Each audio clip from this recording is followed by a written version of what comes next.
With Allah's name, the merciful benefactor, the merciful redeemer. Ashhadu an la ilaha illallah wa ashhadu anna Muhammadan Rasulullah. And we witness that there is no God but Allah. He has no partners, no associates. And I witness that Prophet Muhammad, to whom the Quran was revealed, is his servant and his messenger. Prayers and peace be upon him, his descendants, his companions, the righteous all, and upon you all believers in Ramadan Mubarak.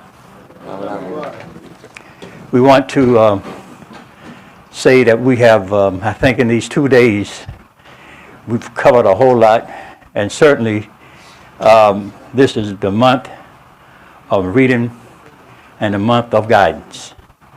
We wanted to have a theme that permitted the people to move around. We didn't want to, the idea was not to corral anybody. And I think it's working out well.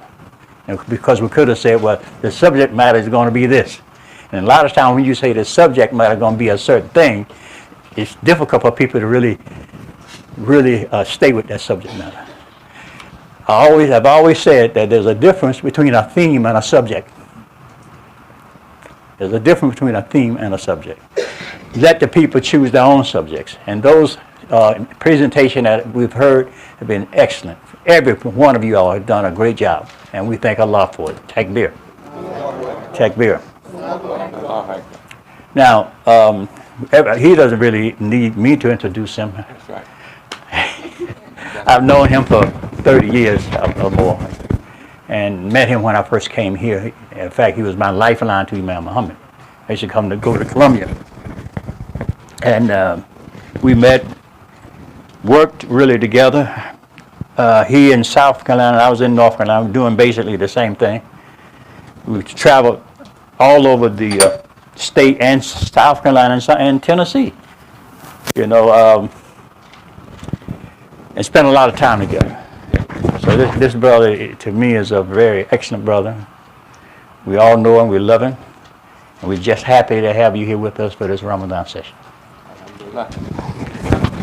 Takbir. Takbir. Omar Shaheed.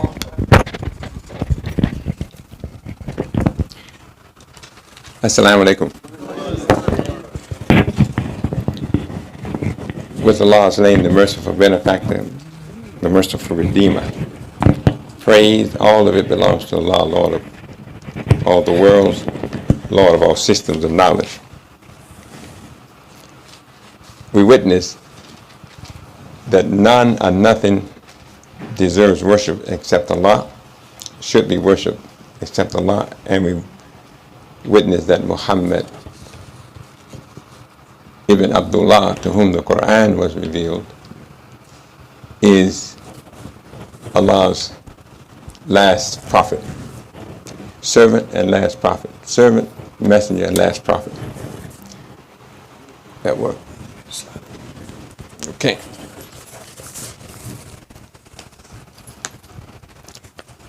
Assalamu alaikum to Imam Khalil, other Imams in the audience, all of you, and to all of you brothers and sisters. We're happy to see you all again. Everybody is moving to Charlotte. I made the statement the last time. I said, I'm thinking about moving myself.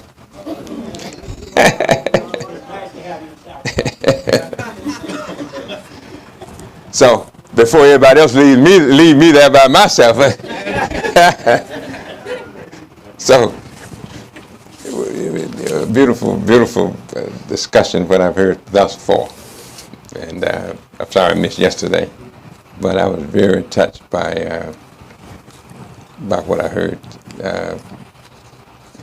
It's very touching. During the month of Ramadan, our minds are very sharp and keen, right?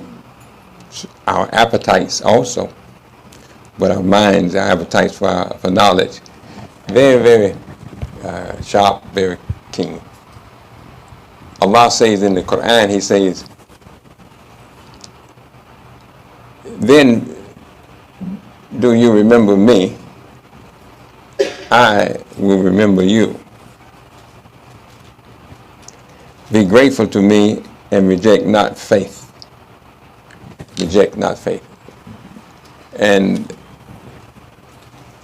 remembering Allah, dhikrullah akbar, is the biggest, the greatest saving force for our life, for our lives. This is what Allah tells us in Quran. Also, I would like to, give me a little minute to get the jitters out. Sister Wakila, we said we don't know you. You talking to them, not me, but I'll stick with it. There was a brother, we were riding in the car with the Imam, so this brother was talking about change, and he said, I think I may change. Imam said, no, don't change. He said, we know what we're dealing with now. We don't know what we'll be dealing with if you change. I won't say nothing else, but I'll say that. So, but you have a good personality every time we see you, and don't change that. Whatever else, don't change that personality. Very nice personality. And to all of you, we enjoy being here. And let me just mention something. Again, Allah says in the next verse, He says, Ya ayyuhalladhina amanu ista'inu bis-sabri was-salat. Inna Allaha ma'as sabirin. He says, oh, you believe, seek help with patient perseverance. This translator gives it. And prayer. For Allah is with those who patiently persevere. It was patience was mentioned earlier. And I was reading in the Quran where it talks about Yaqub, Jacob. And he said, Sabrun, I think it is, Jamilun, Sabrun Jamilun. Beautiful patience. Where you don't complain. Where you're dealing with situations and circumstances, or we're dealing with situations and circumstances that we don't like,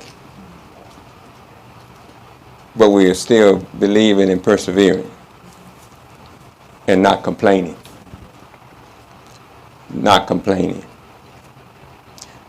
There's another part I want to mention that here, before I go to my slide, it says, the slave is a guardian or of the property of the master. That comes under that chapter. But anyway, kullukum ra. Imam, we normally hear this saying, the Prophet, the President, peace be upon him, said every one of us is a ruler. Everyone is a ruler. But I heard the Imam say, he said it a different way. He said, every one of us are entitled, every one of us is entitled to our own opinion. Every one of us is entitled to our own opinion. And now we're not entitled to our own facts, but we're entitled to our own opinion. And I heard President Obama say, don't try to bend the facts to fit your opinion. Bend your opinion to fit the facts.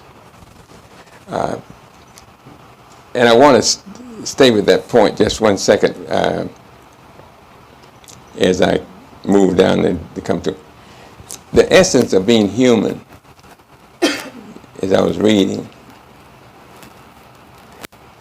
the essence of being human is being able to direct your own life. Humans act. Humans act. Animals what? And robots react. Humans can make choices based on their values. How important something is, how useful it is, etc. That's how we make our choices, base our choices on that. We should. Your power to choose the direction of your life allows you to reinvent yourself, to change your future, and to powerfully influence the rest of creation. Now, when Allah put our first parents in the garden, He told them to eat, dwell there, eat of the good things, and avoid a particular tree. Stay away from certain things. He gave freedom to choose. Yeah, He gave them freedom to choose, right? And He said, eat of the good things, but don't go near that particular tree. I'm just using just general language. Imam Muhammad said that God represents our space. Man is in our space. Man is in our space. And there are good things. I like the recipe lady. Where's the recipe sister? Talking about the recipe she had when I came in. And how we can deal with the challenges of life. Fight against the influences of corruption. And I also want to say that the power to choose is one gift that enables, as this person said, all the gifts to be used. The power to choose. Okay. It is the one gift that enables us to evaluate our life to higher and higher levels. During this month of Ramadan, we are really, really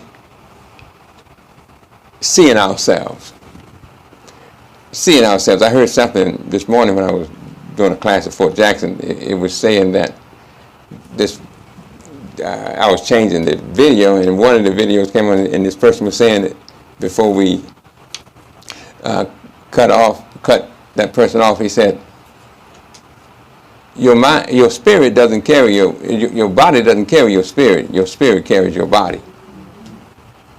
And so one of the recruit basic trainees said, what? He said, repeat that, let him repeat that. And I thought about that. The body doesn't carry the spirit. Once you look at it, metaphorically speaking, the spirit carries the body. And they had this little fellow on there with both his arms amputated, cut off, or whatever. Legs down to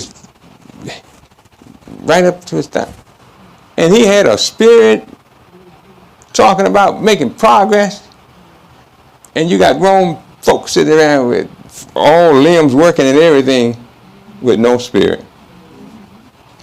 And I thought about that. That makes a lot of sense. If I fall out on the floor, faint. I want to go that far. Faint, not die. Faint.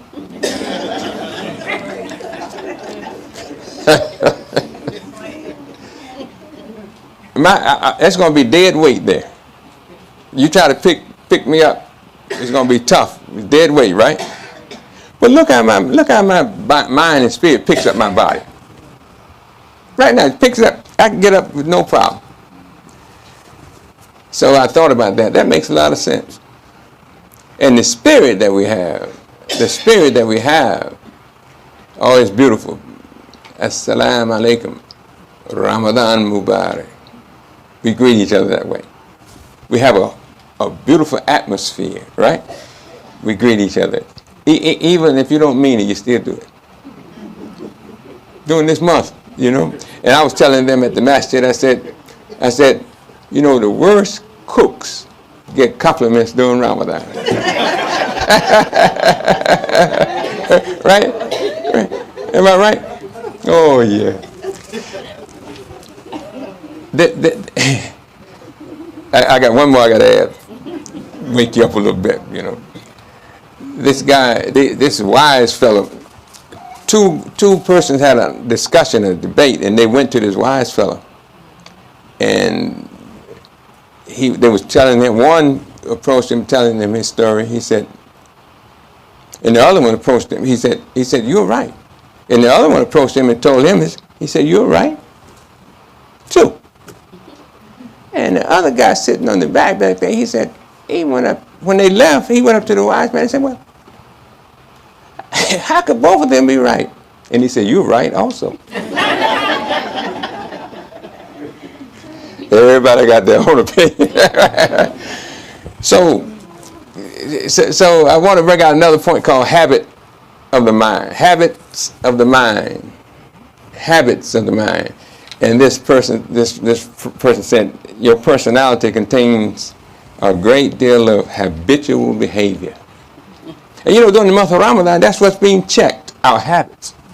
More than anything, I used to head to Fort Jackson in the morning, pull off at McDonald's and get a cup of coffee, run into the fort.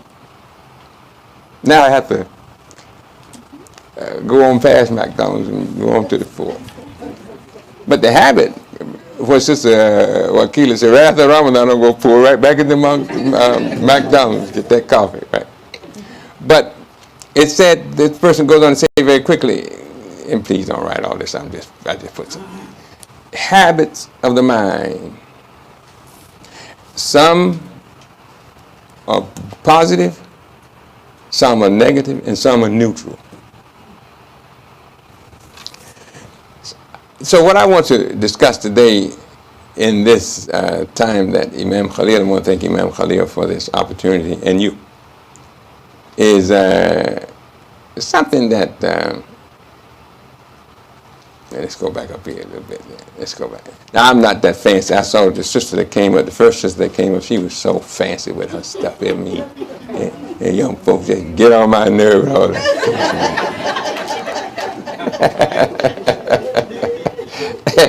So I don't have all that expertise, but that was beautiful the way she had it laid out, So I like that. I liked her presentation. Can you, let's see, can you all see this? Let's see. Let's see.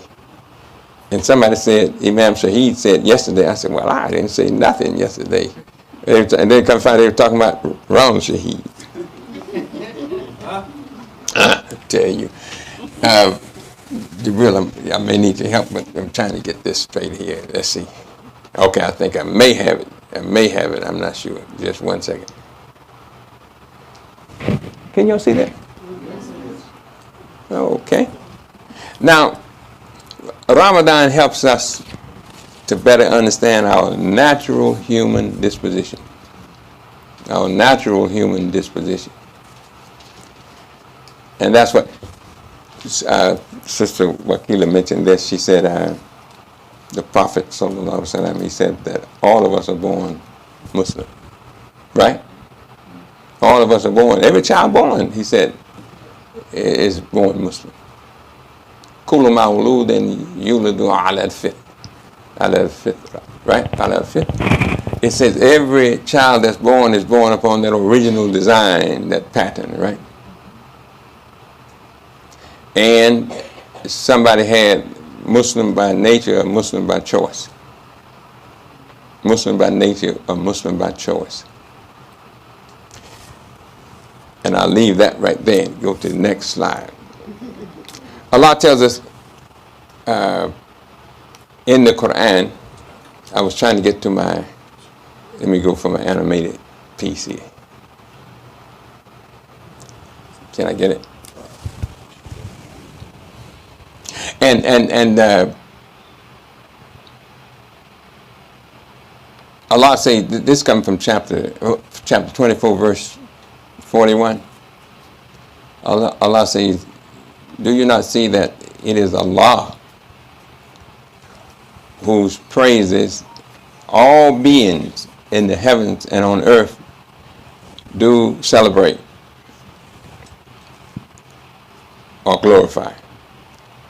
And the birds of the air with wings outspread, each one knows his own what? Own mode of prayer. I was trying to get my little system to work. Each one knows his what? His own mode of prayer. Okay, we're going to close it out and restart it. And we'll put it over here. Close it out and restart it.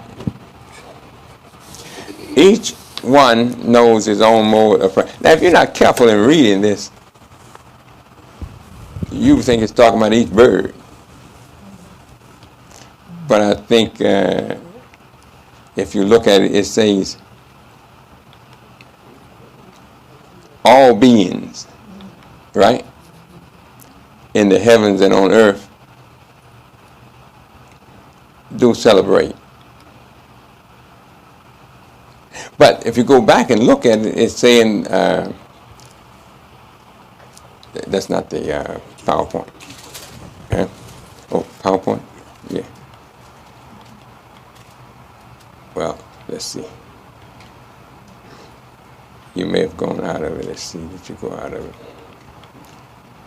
I think you did. Let me close this out right here. Take some of this off. Okay, let's see.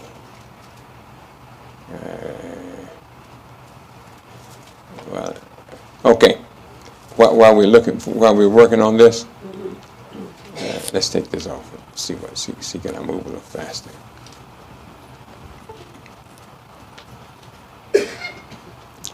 Trying to get back into my little system right here.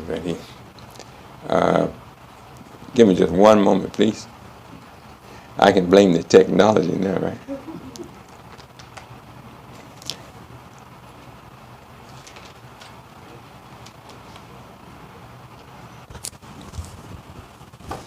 While he's working with that, it says,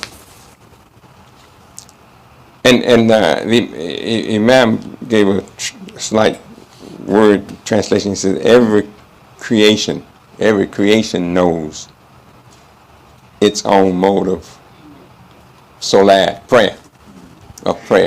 Salat, I'm going to say salat, prayer and praise. Mode of prayer, okay? Every creation knows its mode of prayer. It's salat, it's mode of salat, mode of prayer. It's salat, it's mode of prayer. I said in the Prophet Muhammad, the praise and peace be upon him, he said, the angel, the person asked him, he said, tell me about ihsan. Ihsan, he said, is to behave. Yeah, he said, that's it.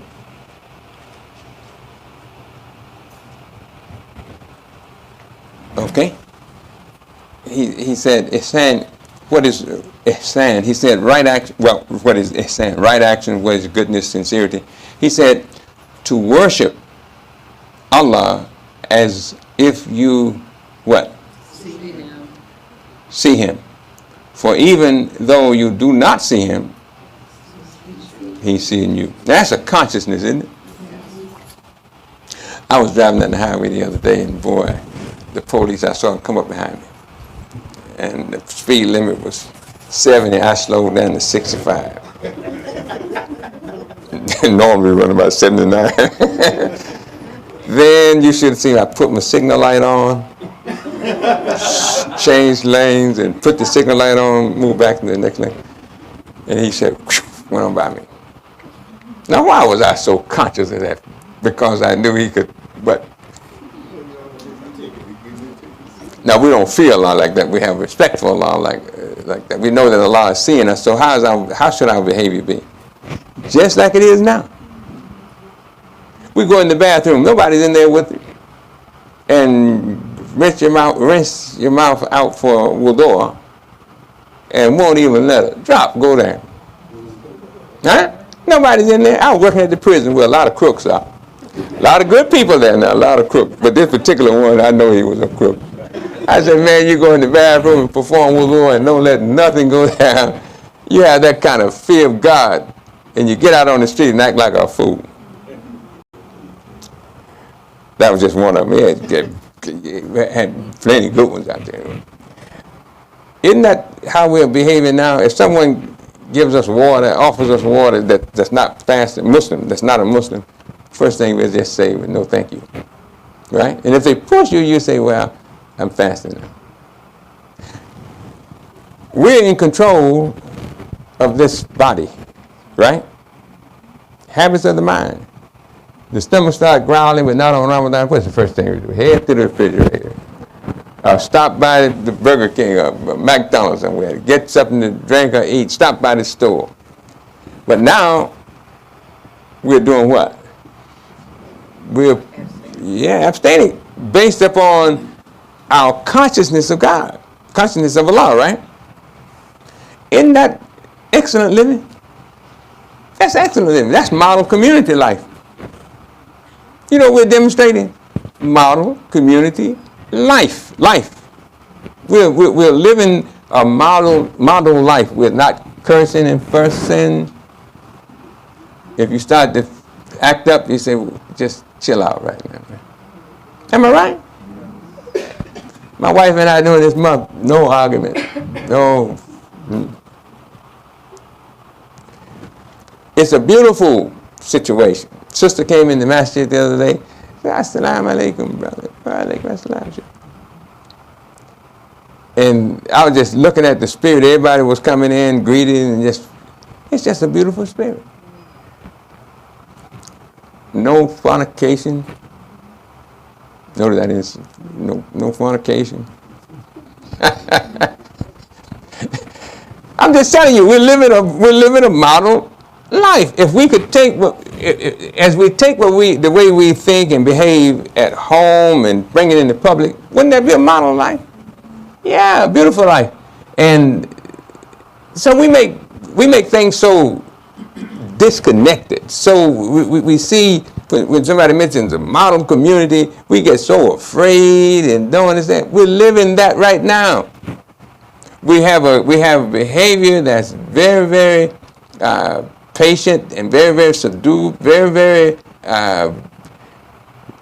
connecting, sensitive too, very sensitive. You know, if we go outside and somebody needs a little money, what's the first thing we're going to do? We give them a few dollars, right? Right? Right? You shouldn't be so tight. I give that little coffee money away. I give that away. I told a fellow the other day, he asked me, I said, look, just take my whole week's coffee. Here's $5. Oh, he said, oh, thank God. This is thank God. He praised God. Some of them learn how to pray that thing good. One brother, praise God, praise Allah, praise Jehovah. He knew he was going to hit me somewhere.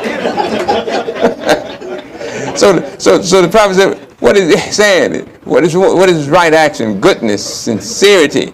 And you know you have to be serious. Because Prophet Muhammad is reported, the praise and peace be upon him, that Allah says that fasting is for him. Right? That's a activity between Allah and his servant. Nobody, you don't have to impress anybody, try to impress anybody. You don't have to. It's not anybody's business. Right? If I happen to have traveled and break my fast, that's between me and. If you came a little distance, you kept your fast, that's between you and Allah. Right? Because who's going to reward us for it? Allah will. You can't call Imam Muhammad and punish nobody. I remember brothers saying, I'm going to tell Imam on you about something, you know. This is between Allah and his servant, right? Yes. That's beautiful. I mean, I'm giving me time. I'm going to rush now. I'm getting ready to rush. You better stay with me. I hope I don't hit twice. Every creation knows it's what? It's salat, mode of what? Prayer. Who taught each creation is salat? These are things that we're going to be thinking as we go. What is this mode of prayer? What's the sun's mode of prayer, the physical sun? What's the moon's mode? What's the earth's mode of prayer? What's the snake's mode of prayer? How does it pray? When does it pray?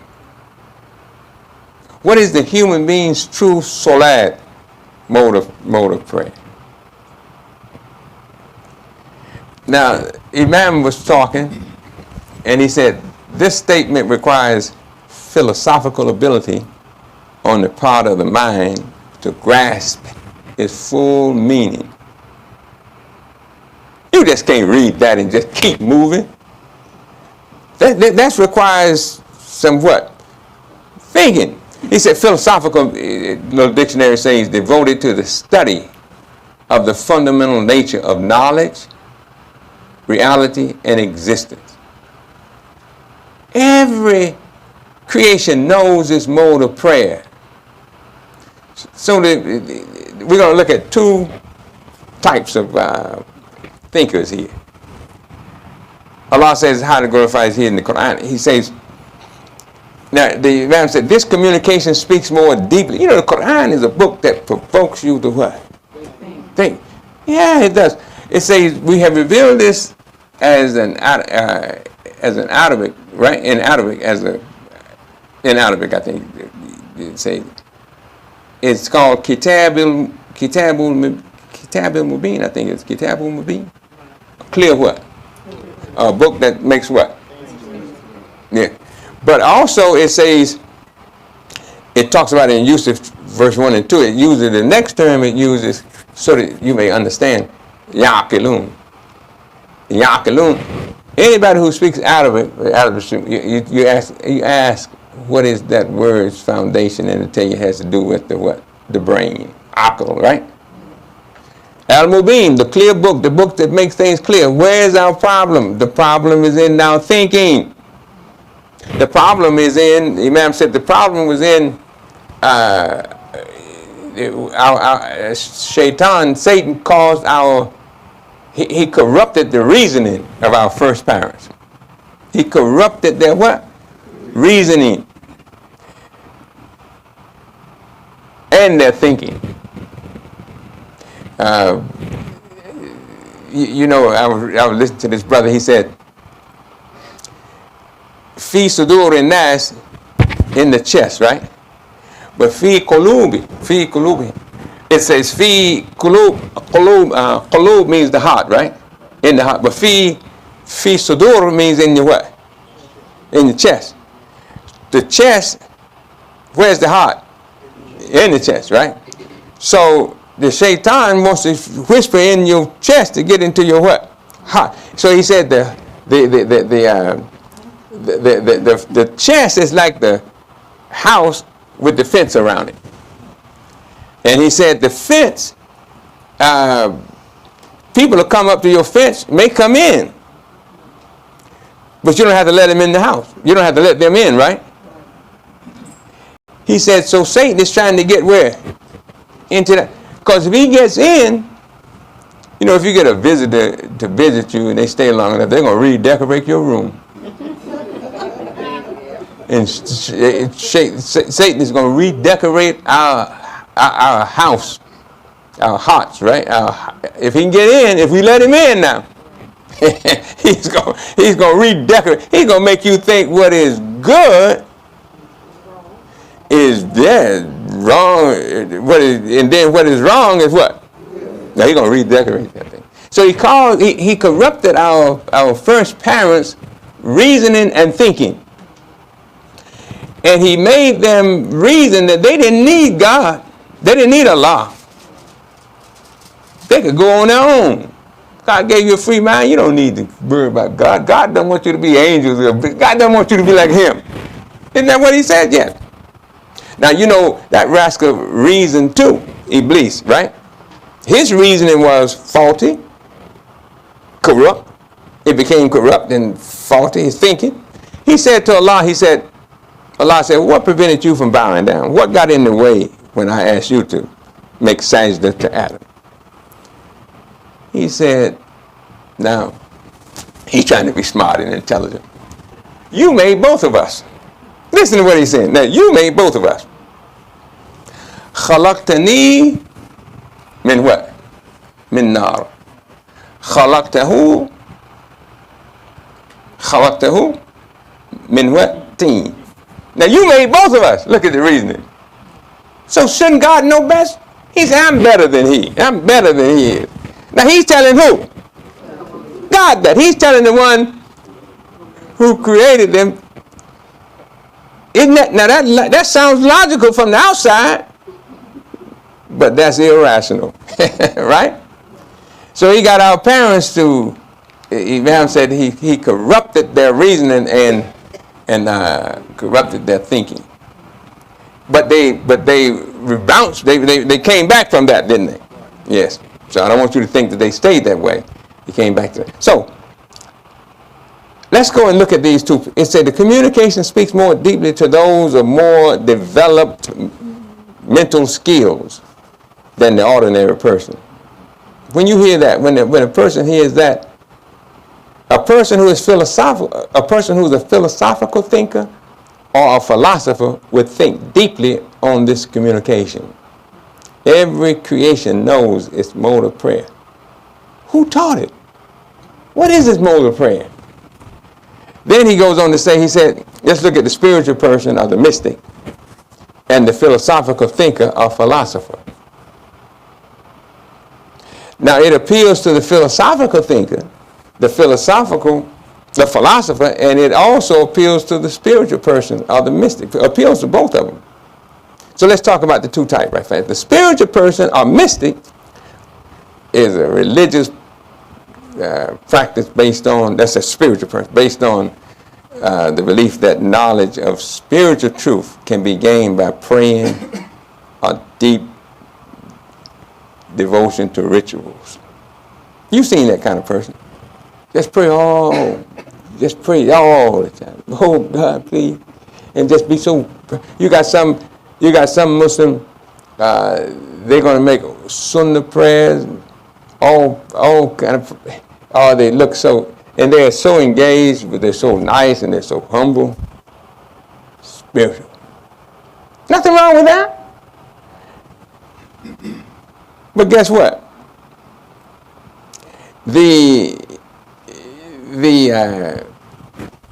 Now when this expression comes to the spiritual person, it touches him or her, his or her soul, touches their soul. Because his or her soul is so sensitive to the needs of his or her intelligence. Very sensitive. You'll see the soul registers for the mind until the mind is developed enough or prepared enough to register for the soul. So sometimes people are moved in their souls, and though the spiritual person is not yet prepared in his or her intelligence to appreciate and deal with it, his or her soul is already prepared, already touched. So this communication registers on the spiritual person. Let's go for another point right here. And the spiritual person just responds to the beauty of the communication that touched his soul.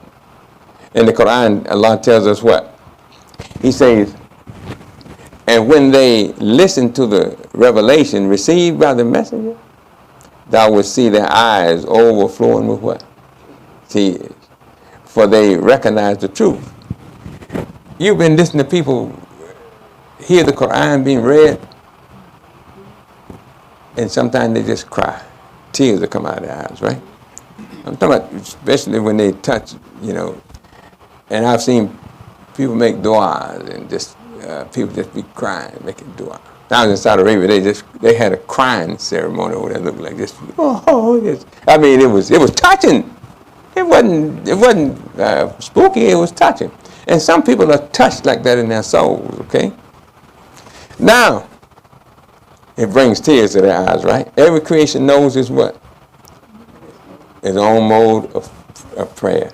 Because his or her own soul tells him that I'm not the only one. That spiritual person says, I'm not the only one praising God.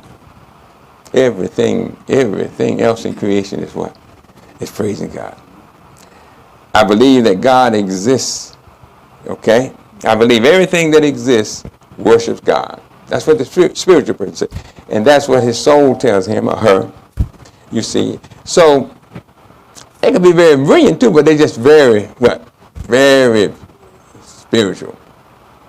Now let's look at the philosophical other philosopher, okay? The philosophical thinker. On the other hand, there is a philosophical person who tends to look at the logic of things and the nature of things and wants to read in that nature the logic, and that is the philosophical thinker of the person.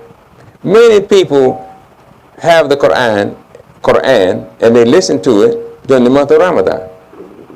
And many of them don't read the Quran. They just listen to the sheikh or the hafiz lead the prayer. And so when we look at what we're doing, many of us are reading each day something, even though it may be in English, we're reading something each day, 1/30th each day. Don't you know a lot of Muslims don't read the Quran? They listen to, they don't even study the Quran to get, they hear it, they know it, but they depend upon their sheikh, their scholar. We depend upon our scholar too, but our scholar told us to read and research, didn't he? Yes. The Imam didn't tell us just to listen to him and that's it. He said, go back. He said, especially Imams, educators, try to study the Arabic, because that's where you get the little deeper understanding. He said, don't use it to try to show off. Use it so you'll know what is being said, but don't try to impress people with Arabic. So nobody don't know what you're saying, you don't, and they don't either. I was at the prison one time, brother came out. Brother, he gave just Arabic. And he left. Brother said, wow, he's heavy. I said, what did he say? I don't know, but he's heavy. So we're not in, now that doesn't mean that we don't use the Arabic, but it means that we have to try to, the philosophical thinker will go deeper, right? Are you following me? So when the philosophical thinker hears the expression, every creation knows its mode of prayer, he wants to know what form of prayer is being addressed. Okay? So what then is prayer? He wants to know what form of prayer is being addressed. If the earth knows its solat, its mode of prayer, what is that mode of prayer? What is that? What is that if the sun knows its mode of what? Prayer. Because everything glorifies Allah, right? Everything in the skies and earth glorifies Allah. So what is that mode of prayer? Prayer is your natural life's, this is Imam Imam. Prayer is your natural life's discipline given to you by your Creator. And the animal that God didn't give free will and free intellect or mind, they stay in the same mode created for them by their Creator. They don't come out of that mode. They stay in that same what? Mode. They wake up like they're supposed to wake up. What was that picked up a snake? It was a fable, and the snake was frozen or something like that. And the man picked the snake up, put it where? Put it somewhere. Yeah. Yeah, he said, when he throw it out, he gotta bite you. I gotta bite you. That's what I do, right? So you're gonna get mad with the snake. The animal, that was a lion, a tiger, or something attacked a zookeeper or something like that. And they said, I know one time they said they were not going to put that animal down because the zookeeper was in the wrong. You know the nature of what? Of the animal, right? So they go to sleep like they're supposed to sleep. They move and transport themselves like they are supposed to, as they were created to. They form their families and their societies as they were created to. They conduct their daily life to survive as they were created, what? To do. And you got grown 24, 25, 26, 30-year-old boys in the house. Mama got to beg them. They won't cut the grass. She got to go hire somebody else to cut the grass. They'll lie around smoking reefer, cannabis. They don't call it reefer no more, it's cannabis. I mean, all the jobs that are available, I see them walking all the time. I ask these little old 20, 19, 20 years, I said, what are you about? What are you doing? I said, you working? No, I had a job, but I said, what are you doing? They lost. They're lost. I mean, they're mine. But we have some that are doing what? Doing excellent. We have some that are doing excellent. They're the ones who kept to their nature. So let's go back to the human being. Man is above them in creation. Man is above the other creation, right? Man, a human being. Man is created also to think and plan his what? His future. If we can get to the habits of mind and check our habits, oh, we'll do much better. Like we're doing during the month of Ramadan. We're checking our habits. Some things I'm doing, my wife got a honey-do list and I'm trying to complete it. She said, once you finish that honey-do list, I have another honey-do list. But the same God. So God, man is able to do what? Think and what? Plan his life. But the same God that gave that mold for them gave us also our thinking mold. And he has planned thought in human beings, in the human life, to serve what? To serve what? Or to take us from what? Animal existence to what? To inspire man's existence and to serve humanity, community in a way to make it the most excellent and most trouble-free and intelligent community, the most obedient community to God, the Creator. So we have that ability to do what? To think and plan. Animals don't think and plan. Now we'll walk around here around about 5 o'clock this afternoon, we'll be hungry. I know I will, I'm going to be honest. And what do animals do when they get hungry? What are we talking about? Alhamdulillah, Assalamu alaikum, Ramadan Mubarak. Still looking at the sun, trying to figure out when it's going down, but we're carrying hunger around happy, praising Allah, right? Yeah, things that drive other animals to kill, we are expressing the highest dignity with that. So, to think and plan his or her future. Now let's go to the next one fast. We're getting ready to try to move on out of this. He or she knows that every creation is not praying the form that we human ritually perform. The prayer we perform as a ritual. As a ritual. Only man and woman is doing that. That's what the philosophical thinker comes to understand. The philosopher or the philosophical thinker wants to know, where did the creation learn its mode of prayer or become knowledgeable of its mode of prayer? Where did it become knowledgeable? How did it learn it? Allah what? Created in his what? In his nature. The philosophical thinker wants to know, what is our prayer then? And he or she wants to see our prayer, what our prayer essentially is. Now you think our prayer, I'm jumping ahead a little bit right here. You think our prayer is just what we just made? That's a ritualistic prayer. Okay? You understand that? Let's get to the point very fast.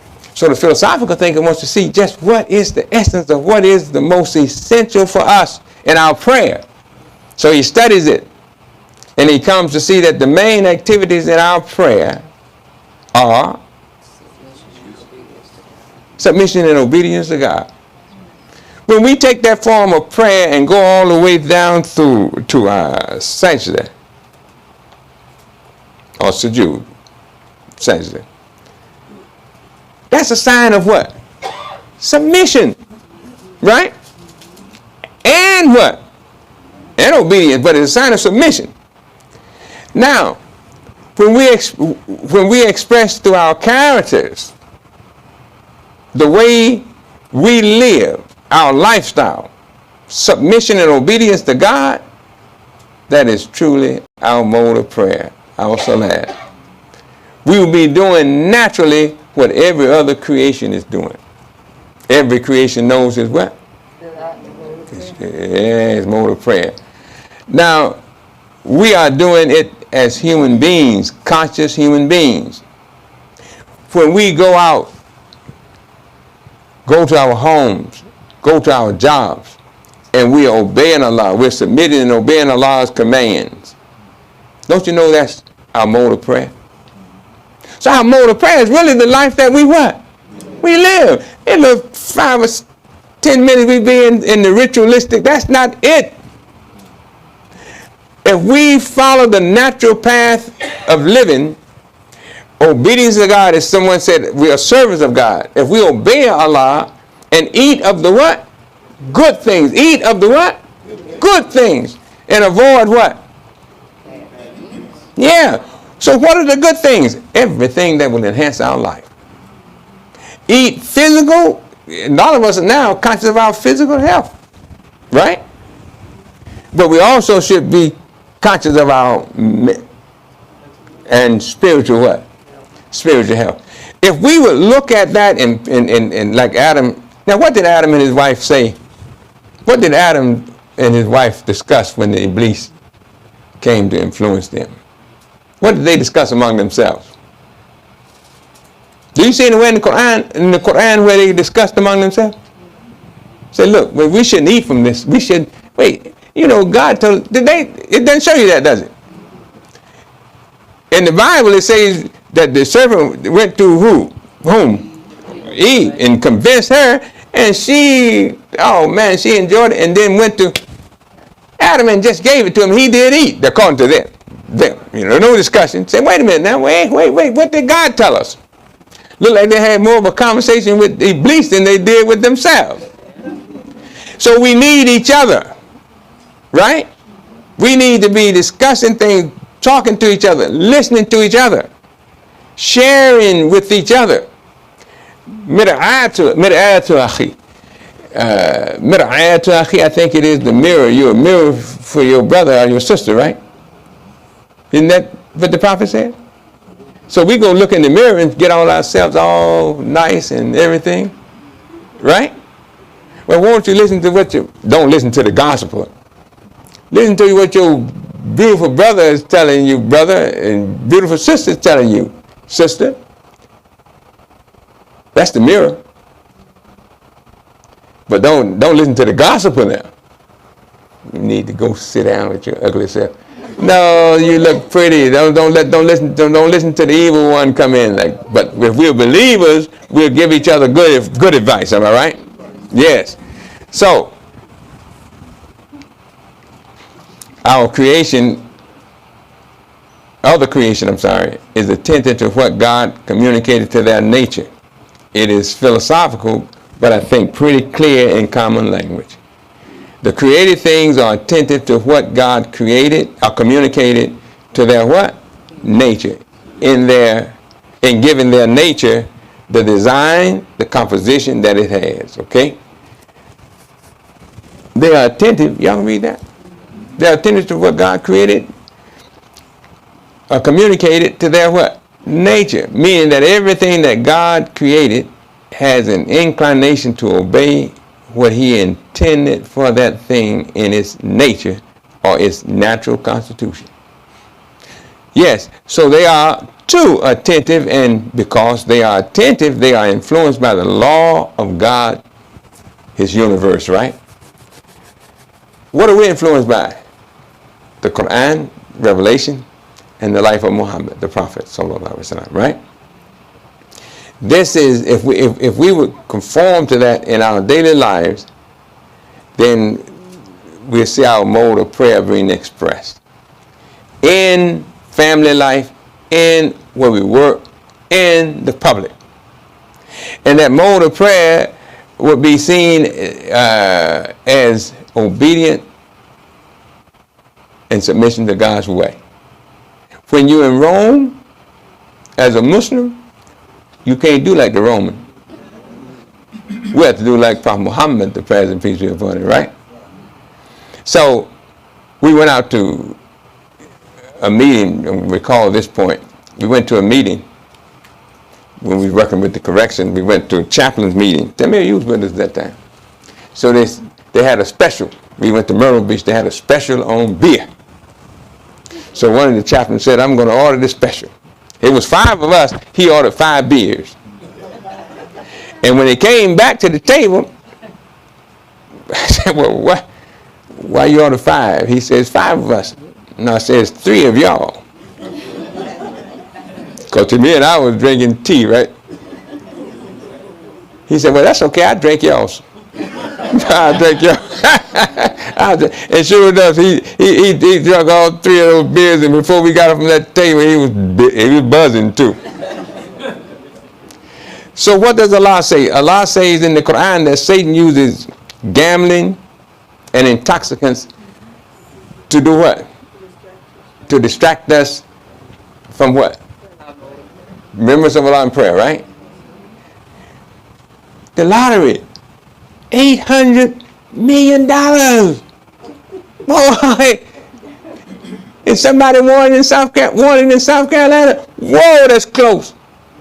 If I win that lottery, I could build up the masjid, build up the school, build up everything.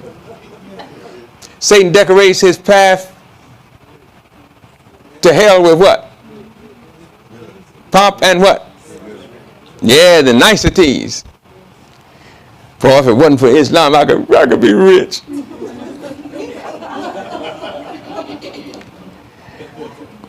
Went to a Jewish setting. We had an interfaith activity. They were serving grape juice and wine with the dinner. Everybody else pouring up wine. I started to pour some grape juice, but I had to make sure my glass stayed clear, so I took the water. Make sure that they didn't confuse me with drinking kosher wine. Because some Muslims were what? Yeah, we had some people to come from Iraq, and I'm moving to my clothes right quick, I'm gonna wrap it up. Had some people to come from Iraq. You know about it. We were training them. They had two groups to come over from Iraq. Oh, we supposed to have a place for them to pray. We supposed to have it ready for Jummah. They don't eat pork. We got everything laid out. We went to one of the guys who was sponsoring them over, went to his house for, get together and get to know each other. The leader of the group, this first group, he was a little sharp fella. He asked the guy, he said, "You got any beer?" The guy gave him a beer. He went downstairs, went outside and turned that beer bottle up and didn't bring it down until he finished it. Somebody said, "I thought they didn't drink. I thought y'all Muslims didn't drink." I said, "Believers don't drink." I'm telling what a Muslim may do, but I said, believers don't drink. Now the next group that came over, they were very much religious. And they gave back the impression that the first group should have given.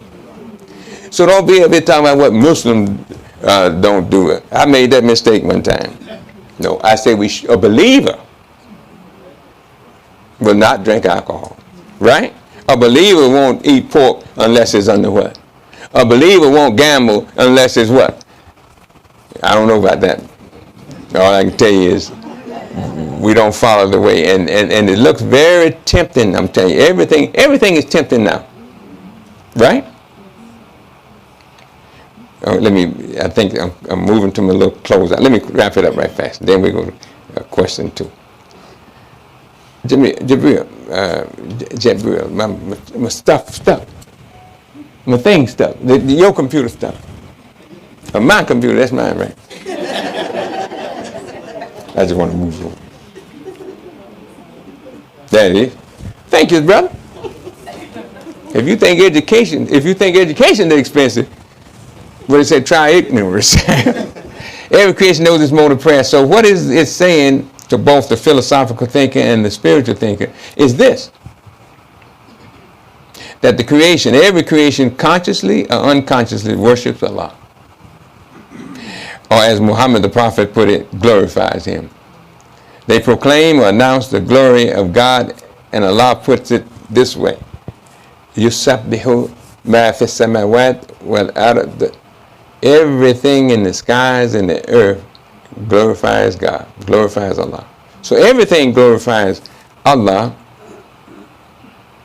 and everything knows his mode of what? His mode of prayer.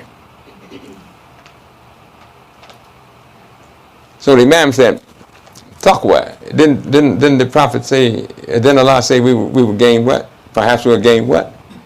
Taqwa, right? Imam gave a definition for taqwa that's not different from the definition. He said, I think the greatest gift, or the greatest benefit, is given to us in the Quran from God when he says fasting, right? Allah subhanahu wa ta'ala says fasting will give us what?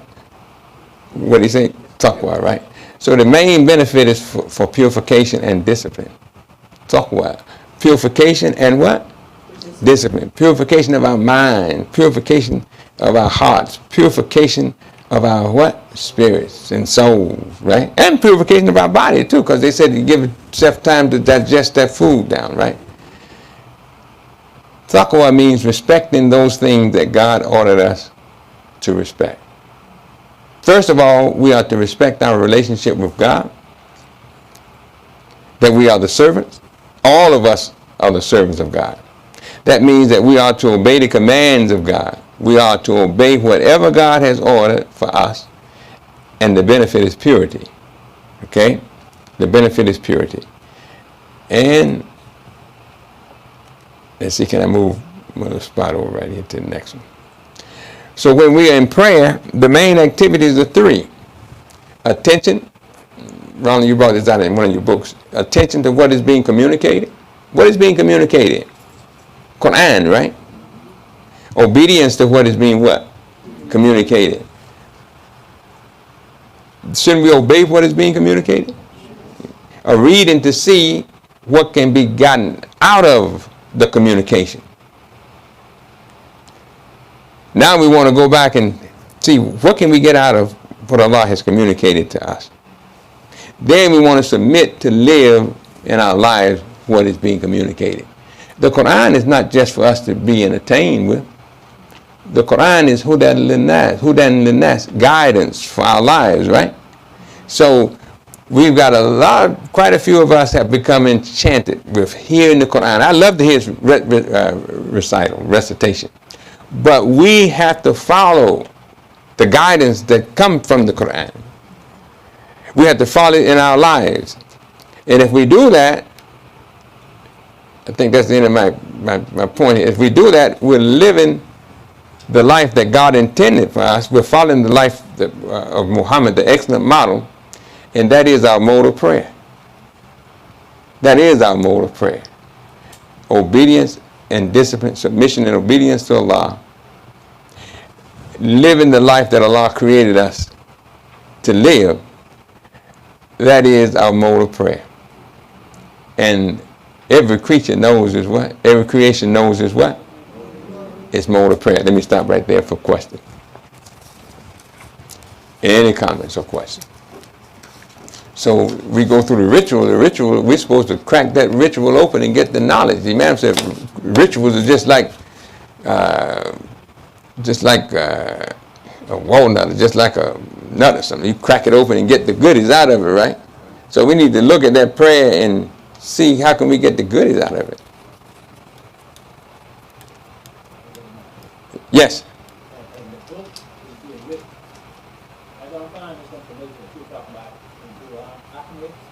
None of those. Because they're not going to write down prayer, the position you make, how you take these. Right. You get that only from the Imam and good students. And those of us in our community. Yes. All of us. Yes. Yes, sir. In continuing this comment that Imam Khalil made, you always hear the Muslims citing hadith. And they cite hadith like this is something past, and we're just getting into something from the past. Mm-hmm.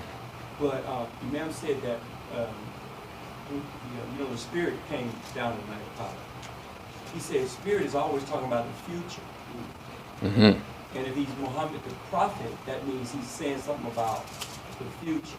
Yes. And I think that's a very key point we should consider in Ramadan, because Muhammad, he's supposed to be our example. That's right. And he's supposed to be He is. we're Yes. supposed to be witnesses Yes. to the world after we witness the excellence of Muhammad the prophet. Yes. So I was saying that to say that the sunnah of Muhammad is still unfolding, and we're part of the sunnah. Mm-hmm. The sunnah is not complete. It's unfolding. Unfolding. Yes. Yes, that's a good point. That's just a thought. No, it's good thought. Good thought is what you and Imam Khalil mentioned. You know, one of the things that my brother asked the Imam one time, he said, have you read all those hadith in those different books, Bukhari, Muslim? Imam said, no, I haven't. but I can tell you whether I can tell you whether the prophet said it or not. Because if it doesn't connect with the Quran in spirit and its principle, Prophet Muhammad didn't say that. You think he would say something different from what Allah revealed to him? No. That's right. Yes. That is actually a hadith. Yes. The prophet said, "Many will come saying you said such and such." Yes. And he said, and if it agrees with the book of God, I said it. Yes. If it does not agree, That's right. Alhamdulillah. Takbir. So we are intimidated. Some of us are intimidated by and the Imam mentioned something. I'm going to mention it, whether you like it or not. He said, Rahim Allahu alayhi, may Allah have mercy on his soul. He said, our problem, he said this a long time ago, our problem won't be Minister Farrakhan and what he's teaching.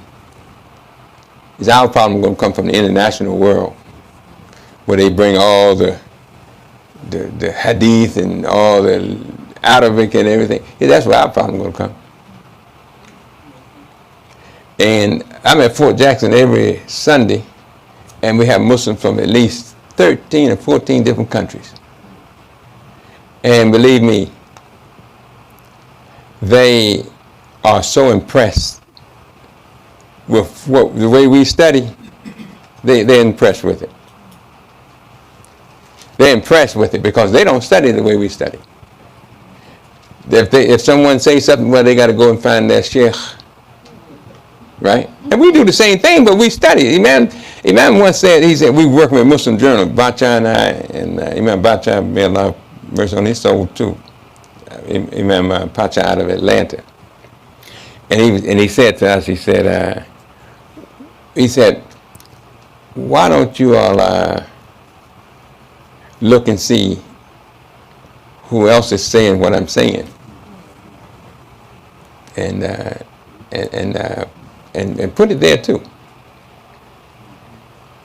And A.K. Hassan said he told him that, he said, you know why I read so much? He said, I love to read what other people are saying to find out the thinkers. And we have to be the same way. There are people who are saying very good things in light of the way the Imam has educated us. Allah bless him to educate us. There are others who are saying very much similar things, others, but you have to kind of search for them. But the clarity that the Imam has given us, it's hard to find that clarity. Unless you go to some secret order somewhere and they're not going to let you up in there. I'm going to be honest with you. We take these little simple expressions and the work that's being done. Stop playing yourself down because you don't know how to speak Arabic or read the Quran in Arabic. Stop playing yourself down. Stop playing. Because we have lived the life that has conditioned us to respect decency, to respect what is intelligent. And many of us know it throughout nature, how to be good and decent, how to respect many of us were respecting what the Prophet ﷺ said. How many of us were calling our relatives kafir and kufar? How many of us were doing that? When we embraced Islam, we tried to work with our family to get them to see, understand our belief system. But we didn't want to separate from them. Even though they may have been harsh to us, we didn't want to separate with it. So a brother come telling me one time, you need to leave the kuffar, your family alone, your kuffar. A long time ago. Okay? And I said, when I got a chance to look in the Quran, I said, it doesn't say that. And another brother came and said, y'all talk to the Jews, the Christians? He said, we don't talk to them in our country. I said, we're not in your country. The Quran says when you talk to the people of the book, he said, have beautiful what? Yeah, use excellent, discussing wisdom, hikmah, wa ma'idat al-hasana, right? And that happened. And I'm going to share this with you, and I think my time is up. We had 3 Wednesday nights. We went to a church. What was that church? was that an Episcopal church? Yes. We went there 3 nights. 3 Wednesday nights, back to back. The first time I went, I told my story. How I came from Christianity into Islam. And I didn't try to put down Christianity. I just spoke in a very intelligent way. I told my mother, I'm leaving the church, but I'm not leaving God. And I said, some of the beautiful messages that I hear in Christianity today, the preachers, if I had that kind of understanding, I may still be in the church. I said, but too late now. But anyway, I said this. We was talking about, see, we can't just tell people how we feel. We got to go to our sources.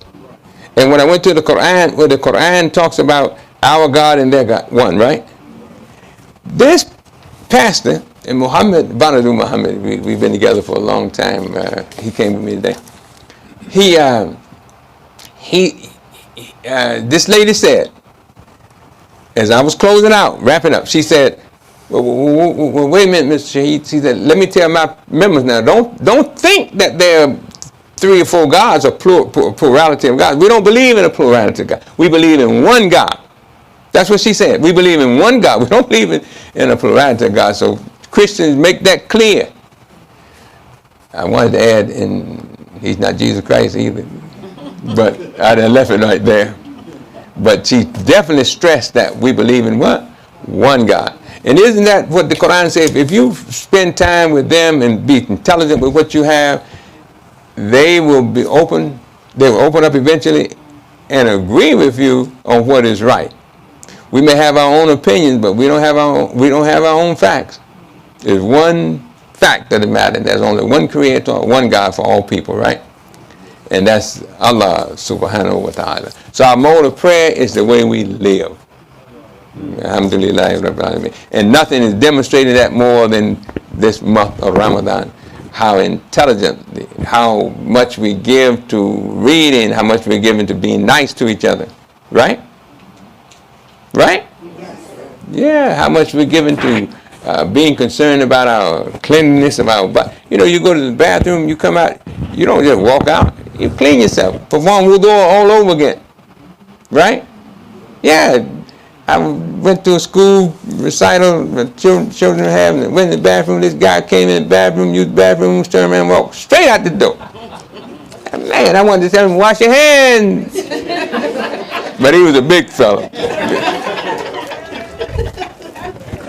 I mean, any more questions before I leave? Yes, ma'am. Yes, ma'am. Question, but a comment. Well, please, ma'am. To us knowing our mode of prayer and being in different environments, other people have their other modes of prayer, yes, or how they condition themselves. Yes. So I work in an environment where the majority are people, young people, a lot of, but people in general, some Christian, I guess, I don't know what the others are. But they inquired of me about fasting because they're always doing something at my job. And so they always said, well, remember you're fasting, Why are you fasting?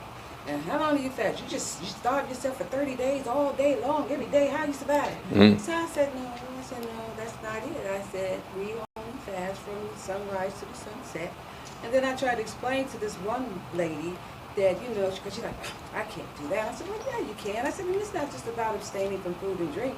I said, we abstain from a lot of things. I said, it's a time for us to get back into our natural self, and get to know who we are as human beings and doing this for our Creator. Yes. So she said, I don't have to fast then because Jesus died for my sins and I ain't got to fast for nobody because Jesus done already took care of it. I said, really? I said, girl, when you leave here, I said, it's going to be really sad when Jesus comes back to you and tells you you were wrong. So she looked at me and she got mad. She started kind of looking away. I said, well, hey, to each his own. I said, but this is what, I ain't got to do that. I'm like, okay, fine. I turned around and mind my business. Well, it's 2 things that I just want to close out in the case what you said. We had a interfaith iftar, and this bishop, he said, I'm going to fast the way you Muslim fast so I can identify with, really empathize with what you're doing. And he did. He came up, he looked kind of subdued, but he did it. And he did. He said, I fasted today so I know I'll be more empathetic to understand better how you all do what you do. But we had 2 youth to speak, One was a college sophomore, and the other one was a junior in high school. Those young people put something on their mind, on our mind. They were showing them how disciplined they were and how their friends, some of them were supportive, some of them were but they were showing the discipline. And that thing stood out. It resonated well in the minds and hearts when those young people can get up and tell them how we fast. But one of the things I'll share with you that my sister mentioned to me, she said, we can do anything. Us Christians can do anything. We don't have to worry about nothing. She said, but I have to give her credit. She said, you all have a religion that identifies you all. And that's something that we should be appreciative of. If you don't want discipline, don't come here. This is serious business, but it helps us. We give ourselves to Allah. Allah says, remember me, and I'll what? Be thankful to me, and I'll what? And he ain't worried if you're not thankful to him, right? Am I right? We're the losers. So thank you, Imam Khalil, and thank you all very much. Assalamu alaikum. Takbir. Takbir. Takbir. We've got 2 more presentations. And don't leave before they open. And all praise due to Allah for Imam Omar. Again, just reflecting back on the presentation that's been made. It's been very beneficial. And I think we all should have grown. And it's the nature of Ramadan. And it does make you be closer. And you get a chance to be near one another and get not only the physical feeling, but also spiritually and intellectually as well. Next presenter is Imam Abdul-Azeez. Now, we haven't seen him in a while, but he's an Imam. He has a Masjid there in New York. It's Masjid Adam. So he's busy there. And I think he's really seeing the challenges that some of us have when you are trying to be a person serving in this role. So he's also, as you know, I don't have to say he is my son-in-law, husband to Khalida, so we all know that. So we're going to ask him to come up and make his presentation. And then after him, I have a 3-hour presentation to make. See, I have to make up for what everybody else said. No, it's not going to be that long.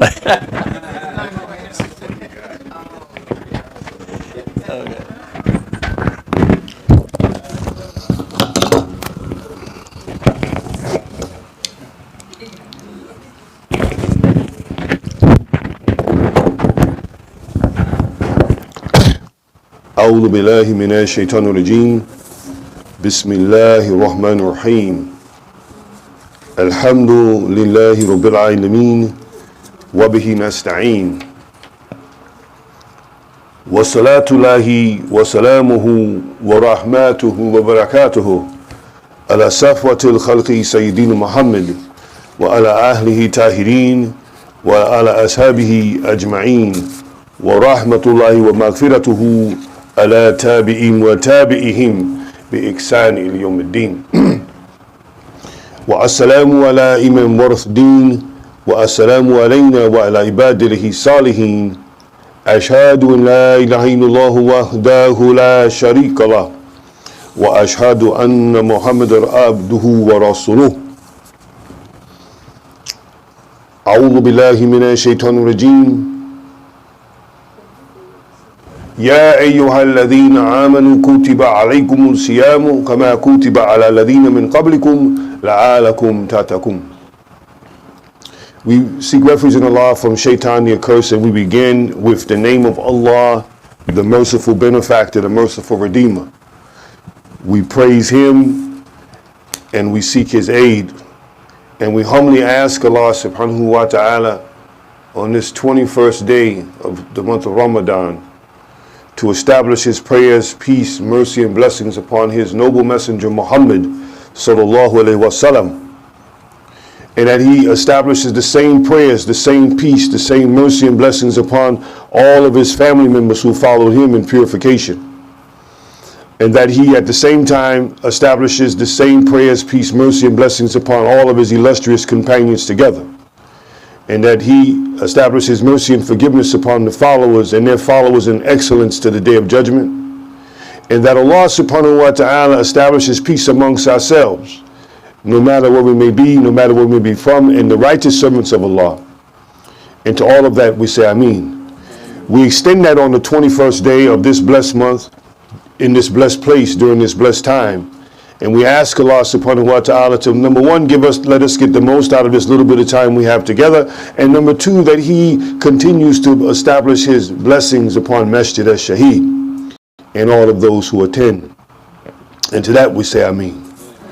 So today, dear brothers and sisters, we are grateful to Allah to have another opportunity to stand before you or to sit before you. But before we do that, we want to make honorable mention of our beloved Imam that just, Imam Shaheed, and our beloved sister who, I don't know where she went. Where'd she go? Where they at? Okay, well, I want to say thank you for your presentations. I sat there when I came in the door. Somebody was in here and it sounded like they were shooting with both barrels. And I come in, I look in at Sister Wakila. And you know, I was just so happy to hear it coming from her, because when I was a younger guy, they used to always tell me to hang around the elders, to hang around them because they had some stuff that you hadn't seen yet. Later on, I found out that it was like the likeness of someone going over the hill and coming back telling you what's over there. You ain't been there yet. So I thought about that listening to her today, and I just want to thank her so much for taking her time out to share with us what Allah gave her. And for the Imam to come from South Carolina and share with us as he always does, I really enjoyed him as well. And these are our elders, these are our seasoned members who are still holding the line, who are still giving us something, they're still paying forward. And so I could not do this talk without mentioning them first and thanking them first, thanking Imam Khalil. All of them are part of that process, paying forward, giving us something in an effort to, as the Imam mentioned, the going toward the future. Imam Muhammad also said that in the Quran, it's always talking toward the future. That it's talking about toward the future. It's talking about advancement. It's not talking about, see, this, when you hear akhirah is later. Akhirah is in the future. We always go toward the adna, the dunya, because the dunya is near. So we reach at that, we grab at that first. So we want to thank them again and thank Allah. And we want to mention that, you know, this is the Ramadan session of Masjid Ash-Shaheed, and this is in light of what we witnessed from Imam Muhammad when we were in his classroom. That during the month of Ramadan, he would get the imams together, and then he finally opened it up for the actual community. He opened it up, and so that everybody can come, so that we can rehearse the message that's found in the Quran and the example of Muhammad sallallahu alaihi wasallam. And this was the product of his research. He would share it with us in hopes that he can turn on some lights in us so that we can go out and do some research, so that we can go out and then share that information, give it to the people. So out of respect of that, we are here at Masjid Ash-Shaheed, and we are rehearsing that, giving the information to the people, making sure they get it. We appreciate our leader. May Allah be pleased with him. It just so happened that Allah took him in the month of Ramadan. And he really enjoyed the Ramadan sessions. He gave us everything he can give us, everything he had. And so, in respect to that, thinking about that, it touches me a bit, because here it is, a legacy that we have. There is a legacy that we have. And when we talk in terms of the speakers that spoke before us, those speakers also have legacies. Each one of you have a legacy. Each one of you sitting here has been around during a time in this country alone where it wasn't safe to be black. You know what it was like. And some of you have witnessed this country, how it flipped over to the point where we used to be conscious of ourselves, so nowadays we don't even know who we are. It's a crime for us to think that it's okay for us to be everybody else, but not be who we are. Our leader came in, and when he came in with both barrels firing like Wakila was earlier today. And he told us who we were. And he didn't beg the question, nor did he apologize. He said, this is what it is. He said, you're Bilalians. He said, you're nobody else. You cannot be anybody else. You're Bilalians. And then he told us why. He walked us through it. Now, did we listen to him? Some people gave him all kind of criticism because we were selecting to be who we were independently of being somebody else. You see us nowadays, you can't even tell where we from. Some of us, we from Pakistan, we born in Harlem. Some of us, we from India, we from all over, we from Saudi Arabia, we from everywhere else, but we are not where we are not from where we're from. We are not who we're supposed to be. And the minute we start talking about being who we're supposed to be, that's when we get some flack. When we talk about being somebody else, it's okay. I wonder why is that? So today we talk about Ramadan being the month of reading and guidance. One of the goals of Ramadan for us is, as Allah says in the Quran in Surah 2 verse 186, he says at the end of the verse, لَعَالَهُمْ يَرْشُدُونَ لَعَالَهُمْ يَرْشُدُونَ. And he uses the particle in Arabic, la'ala, which is a particle. This particle means maybe, means perhaps, by some chance, right? I know there's some Mali students out there, you know, and some of you have been studying Arabic for a while, you know the particles. This particle is very important because it's called one of the gems of the language. When you know what the particles are, when you know the secrets of the language, you know the inflection of the language, you know the tense of the language, you're able to get the gems out of it. So here's one of the gems. Allah is telling us about a matter that is not for everybody, that everybody's not going to get. This is the gem. In Ramadan, Allah tells us that perhaps maybe by some chance you will be able to walk in the right way after Ramadan is over.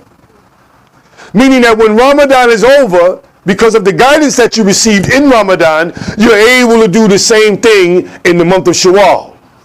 You're able to do the same thing in Dhul Qadr, Dhul Hijjah. You're able to do the same thing in Muharram. You're able to do the same thing when it comes back to the month of Rajab. Rabiul Thani, Rabiul Awwal, Jamad al-Thani, Jamad al-Awwal. You're able to do the same thing that you did in Ramadan. This is what that's about. But Allah knows everybody's not going to do that, so he uses la'ala. He know everybody ain't going to do it. He know everybody ain't going to do it. Everybody not going to hold their tongue in Shawwal like they held it in Ramadan. Everybody's not going to have the restraint that they had in Ramadan in the month of Muharram. Allah knows that. See, because Allah is the all-knowing. We don't know, but Allah knows. So he gives us these little things, these little hints, just like our Imam did. See, Imam taught us, he said the language of the Quran, but we weren't listening to him like we should have been listening to him, some of us. When he talked about the language of the Quran, he's talking about the action that produces after getting the language. Many of us followed his language, but we didn't follow his feet. We heard what he said, but we didn't watch what he was doing. And what he was doing in us, he was planting some valuable seeds. There were some seeds he was planting in us. And in this room right here, there's a lot of seeds that the Imam planted. A lot of seeds, and they're continuously growing. When we talked about our season members, we say that we are here to give you a report on your investment.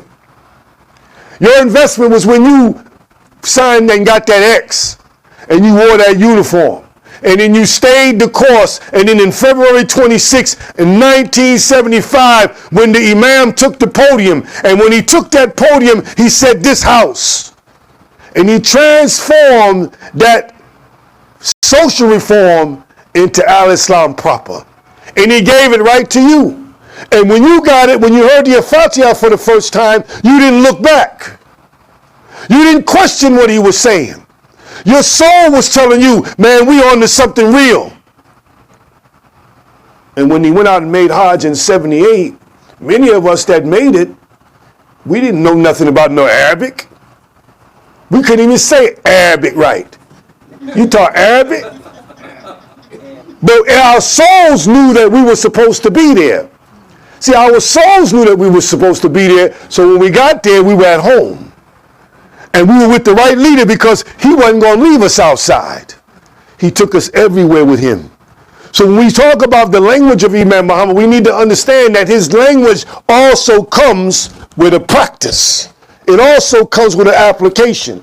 It also comes with a, without question, motivation. A motivation to do some work. And many of you here for a lot of years have been working on the mission. So that's why it's an honor for me to sit before you today and share just a little bit of what you shared with me. And this is part of that report.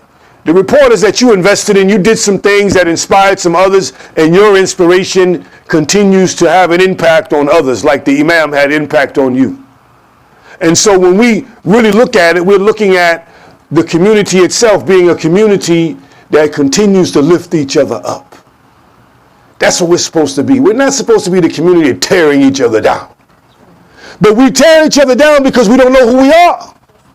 See, we got to know who we are first in order for us to be able to have value about who we are. See, in order for me to value you, I got to realize who you are. I can't think of you as just some regular person. See, when I look at my Muslim brother, I have to look at him as someone that's going to help me get to paradise. When I look at my Muslim sister, I got to look at her as something that's going to help me get to paradise. Because ultimately, that's all we're here for. There's nothing else here worth being here for but then to get to paradise. Do you know the meaning of get your share of this life? The implication is that you get a share in order to help you get it in the hereafter. But what is our share if we really look at that? Our share implies that we are going to get some things that's going to help us get to the hereafter. Your share is not your car, brother. It's not, man. That's not your share, man. That's something you're supposed to have. Your share, man, it's not that big 60, 70-inch TV you got. It ain't the yard you got, and it's not your backyard. It's not the garden that you made. It's not the garden that your wife fights you over all the time. That's not your share. Your share is actually the very thing that impacts the lives of many others. That when you're no longer here, you continue to reap the benefits of. That's your share. But we haven't found that yet. Because we got this idea in our mind that we need to get ours now. We need to get it quick. We need to hold on to what we can hold on to, and then when it's all over at our janazah, we don't have no use for it. But our share comes as a result of us putting together hospitals, nursing homes, places where we can feed those who are hungry, educational centers. That's our share. If you go to all the other places, they got theirs. We was in Little Italy yesterday, driving through there. And we looked at, they got their own post office. They got their own little community center. They got a place for their seniors. They got a funeral parlor. And then on top of that, they got churches all up and down the block. Then they got their own hospital. But then they didn't ask nobody to do that. They went and just got their share. So that's why I realized then that why when I walked through the neighborhood, when I was younger, I used to walk through the neighborhood and he used to look at me, what you doing out here? Because it wasn't part of my share. They established that. What you doing out here? It wasn't even about race. It was about them standing up for their share. But what happens to us? You go in our community, everybody in there. You go in everybody in there, and they ain't even hiring us. And we don't even question them. What you doing in here? You going to see all the construction sites in our neighborhoods? Not a black man in sight. 5-year contract. Can't even find a brother in there.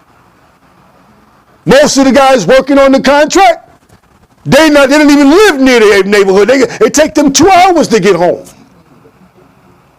And it's like that in every major city, man. You see? So now when we talk about this reading and research, the month of reading and research, guidance is, Irshad is the verse, in the verse it says Irshad from Rashada, Yarashudun.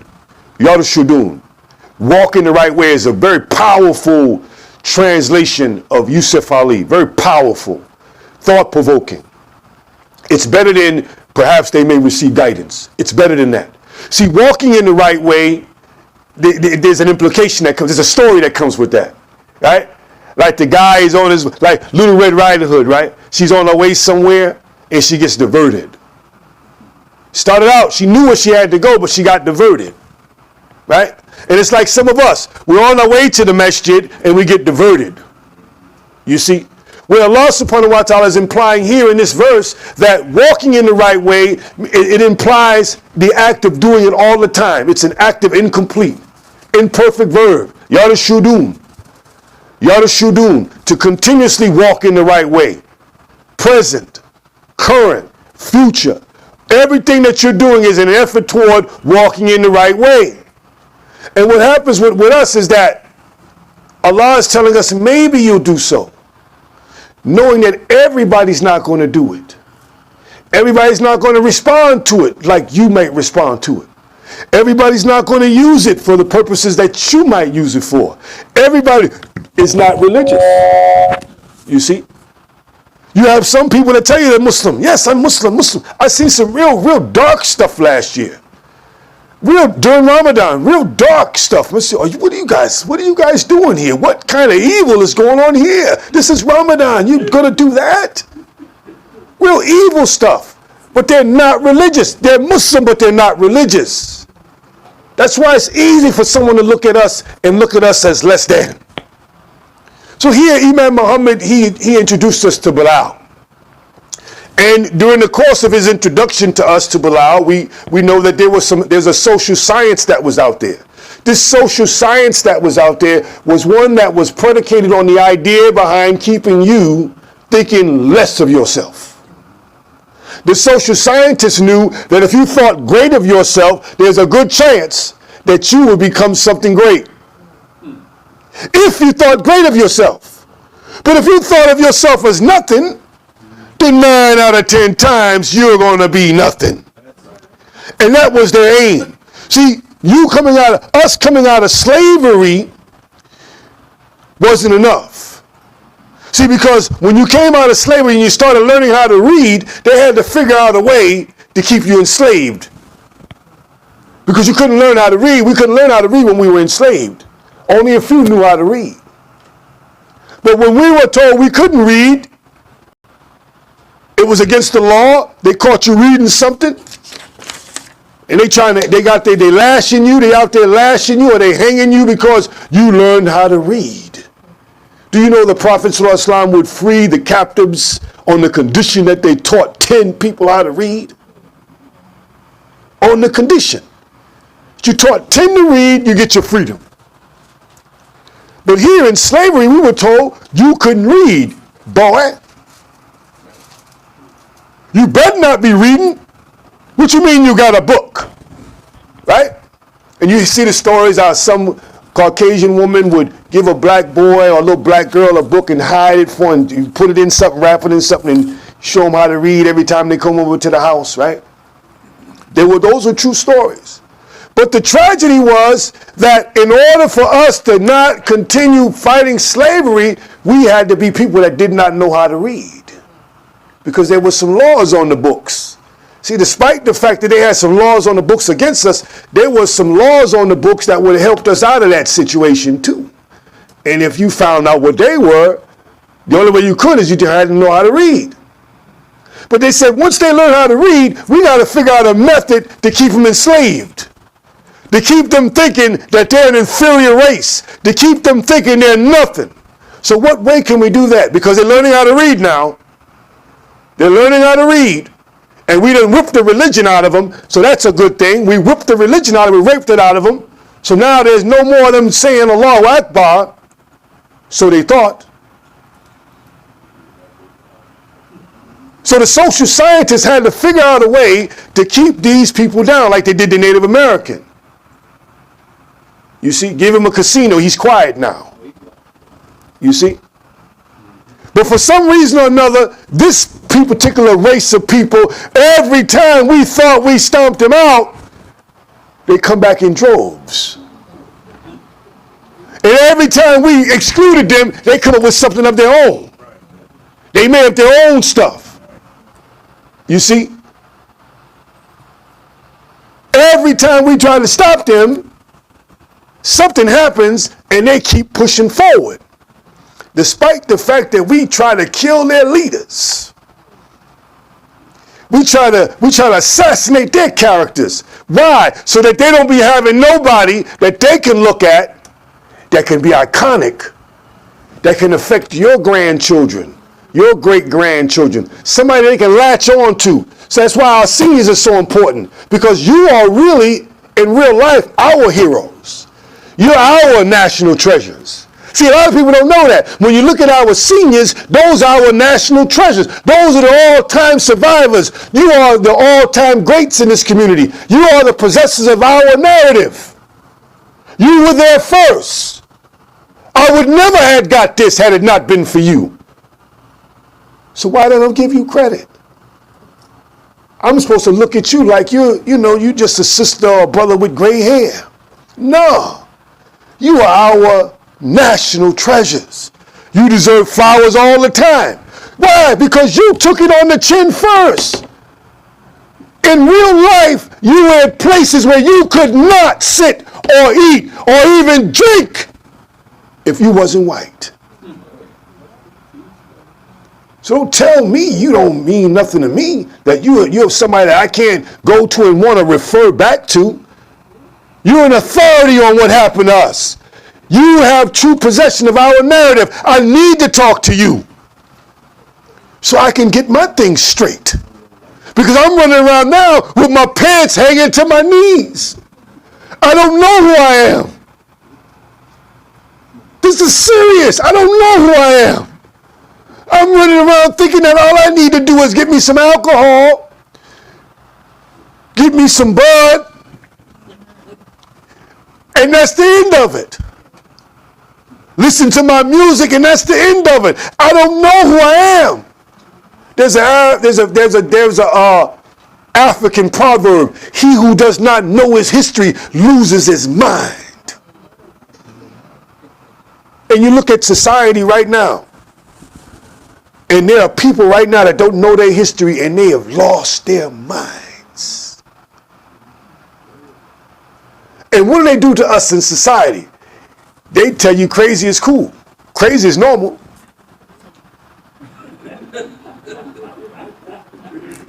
Right? That's the norm. Socially accepted. Right? Socially accepted. Think out of the box. Right? Do your own thing. They done got so bad now that the male don't even know he's a male and the female don't even know she's a female. But that's the sign of the prophets. The prophet said these are the sign of the times. The male will commit adultery with males and females with females, and offsprings will disobey their parents. A sign of the times.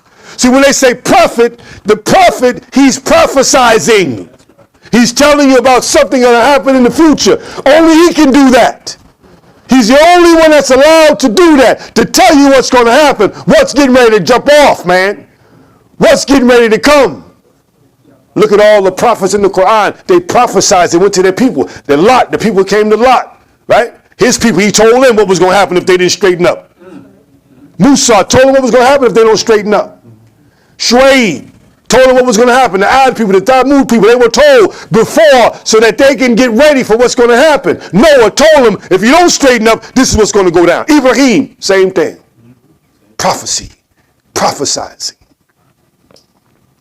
So we look at this idea being presented and we find the Quran is laced with all these jewels, man. In Ramadan, we're given all of this information, right? But we're also given this idea in our mind that we just need to just read it as many times as we could, but we don't need to really understand what's being read. That's another social scientist idea that's being presented. Let you think that abundance is something and quality means nothing. See, it's the quality of the information. Why is the quality of the information important? Does anybody know what fiqh actually implies? Fiqh implies understanding, but it implies vision. Vision is like when everybody has eyes, some people have eyes but they can't see. See, the Quran is described as the light. So if the Quran is described as the light, in order for you to get an understanding of it, you got to have a vision. You got to be able to see. And you seeing it is what is termed understanding. This is what fiqh is. So in order for us to have an understanding, the Prophet ﷺ said, and I'm borrowing from my father-in-law's notes. I've seen it in his notes. But I'm going to have to borrow it right now. You're going to forgive me, man. He said, the best of you in Jahiliyyah will be the best of you in Islam, faquddin, faquhuddin. And faquhu is the actually term that's used from fiqh. Meaning, should they understand the religion? Understanding. Ramadan session is about understanding. It's about us coming together and understanding. See, it's all right to agree. Like the Imam talked about the brother. It was dynamite. It was beautiful. What did he say? I don't know what he said. There was a brother, he came. We was in Boston, and he came down. He was with the Imam, and they said it was with the Imam for the weekend. And he said, man, what did he say? He said he was dynamite. He said, oh, what did he say? Oh, he was on fire. He said, what did he say? He was powerful. He said, what did he say? He couldn't tell us what he said, but he said he was dynamite. He was on fire. He was powerful. Man, he really did his thing down there. He dropped it on us. What did he say, brother? What did he say? Right? Trying to get what he said. You see? So one of the beauties of the leadership of our beloved Imam, I'm glad Imam Ronald Shaheed is here because he's a proud recipient who, in my estimation, really followed what Imam Muhammad said to the letter. He's putting out books on a regular basis. When I first met Imam Ronald Shaheed, I had one of my teachers told me what the Imam told him or told us. I wasn't there in 2003, but he had told us that when I'm no longer here, go to those who are with me if you want to know about me. So I tracked down Ronald Shaheed, tracked him down. He'd tell you, tracked him down. And when I tracked him down about 10 years ago, it was like I'd known him for 20 years. Same thing with Imam Khalil. When I first met him, it was like I'd known him 20 years. But it wasn't him per se, it was his spirit. Our souls were talking. There's a hadith that talks about when two people meet, their souls have a dialogue. And if the souls are agreeable, they become long life companions. If the souls are agreeable, the soul is saying, well, where you going? Well, I'm going there too. Well, let's see if we can get there together. And this is what is meant by when the believer dies, he longs to be with the other believers. That when a believer dies and he doesn't see the other believers there, he petitions Allah and asks Allah about that particular person. Why isn't he or she here? They fasted with us. They did all these things with us. Why aren't they here? And the hadith says that they will be told to go to the hellfire and pull those people out who they recognize. Because the believer on the day of Yawmul Qiyamah will be with who they love. You see. Now, why am I mentioning this? I'm mentioning this because Imam Muhammad had said, go to those who were with him. When Ronald Shaheed, when I was introduced to him, we were going through the process. I think he wrote 2 books at the time. And I told him, I said, Brother Imam, I think you should write a book as much as you can, and I'll support your books as much as I can. And he'll tell you, I've spent him a lot of money throughout the years. Not because I can make something, but because we can provide a service for the community. When I go out to different places to do presentations, I bring the Imam's material there and I use his material because we're providing a service. We want to keep the Imam's light current. And I'm going to tell you why. I was impressed by Imam Muhammad when I was 16 years old. And from that day forward, I had spent my time trying to learn about this association, the American Muslim Mission. In the process, I also heard some very blatant criticisms of the Imam. WD stands for wrong direction. The Aqidah of Imam Muhammad is off. The followers don't know the religion. They don't know what they're doing up there. And many other criticisms. And they're the nation of Islam. Many criticisms. But this is part of the social science thing. To tell you that your leader was nothing and that your mission is nothing, that you don't have anything and you don't know your Islam. See, it's hard for the social scientists to accept the fact that Allah gave the religion to us too. He gave the religion to us too. But what happened was, throughout the course of the years, my first book was a book on Bilal. And for some reason or another, dear brothers and sisters, everybody that came into contact with me would tell me about Bilal the slave. Why are you always telling me about Bilal the slave? Because what you did was force me to do some research. That's what you did. But you didn't know that. After a few years of hearing this, I started to realize that they didn't really have too much out there that really reflected our narrative in Bilal. So I had to go back to our leader. I went back to Imam Muhammad and I heard him say, Itabi il mantaka ila mutakatiha mantakiya, which implies, in English, follow the logic to its logical conclusion. What's the logic here? Well, Bilal, being who he was, wasn't a slave. That was an experience he had. If I follow the logic, I need to find out why would they make it their business to make sure that I knew that Bilal was a slave every time they talked about Bilal. And that other companions that had backgrounds that were not slaves, but they had backgrounds, who were drunkards, who people were beating Muslims, who killed Muslims, who were persecuting Muslims. You never mention Khalid bin Walid, the Muslim killer. You don't say that about him. You don't say Hamza was a drunkard. You don't say Omar used to wrestle lions and drink alcohol and he broke Abu Bakr's leg as a child and this and that and the third. You don't say nothing about their background. Why? You talk about them as the greatest companions of the Prophet, the four righteously guided caliphs. Now this is nothing against them because they were great men. But we're talking about the people who bigged them up and they forget about Bilal. So I thought about that, and that bothered me a little bit, so that forced my research. And then one day, one of the mothers of the believers asked me to do a presentation at a program called A Day with the Prophets. And she told me, could you do something on Bilal? And I said, wow, you don't really know what you're asking me to do at this time. So I said I agreed to do it, and I went and I did the research. Do you know that I went and I found several books that were on the life of the companions, and to my shock, none of them had Bilal in it. Are you serious? How many of y'all ever heard of the Commodores? Okay, y'all remember the Commodores, right? That was back in your day, right? The Commodores, right? How many, if in 19, put yourself back in 76. And you calling out Friday night. Then we going to Commodores, man, right? And you going, right? But you get there, Lionel Richie ain't there. There's a misunderstanding now, right?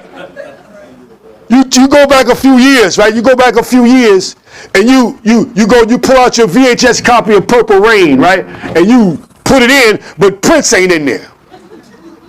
You see?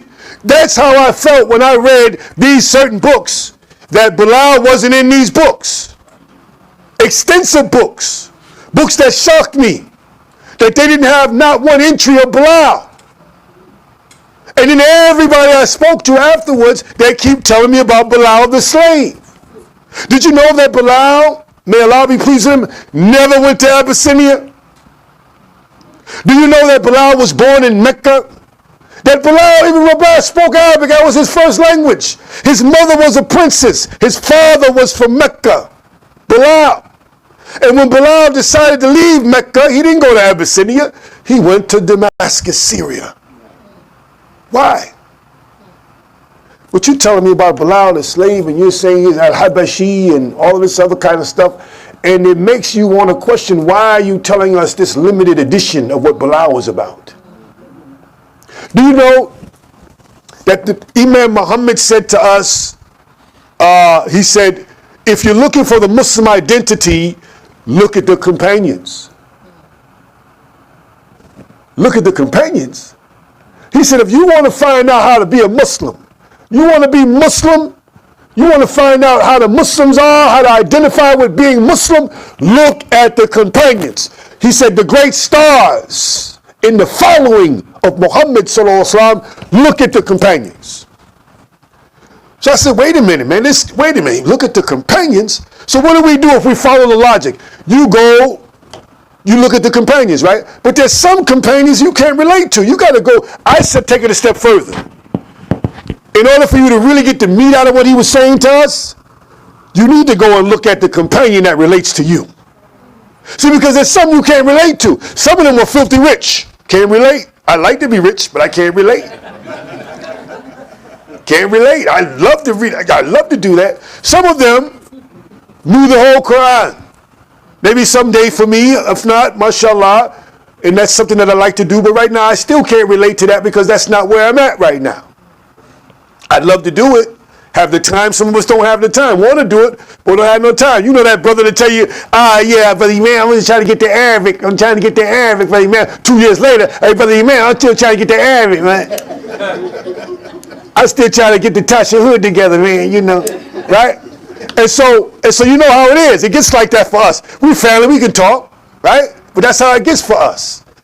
But if you look at the companion that can relate to us, you would have to come up with none other than the iconic life of Bilal ibn Rabah. Because what happened to him actually happened to us.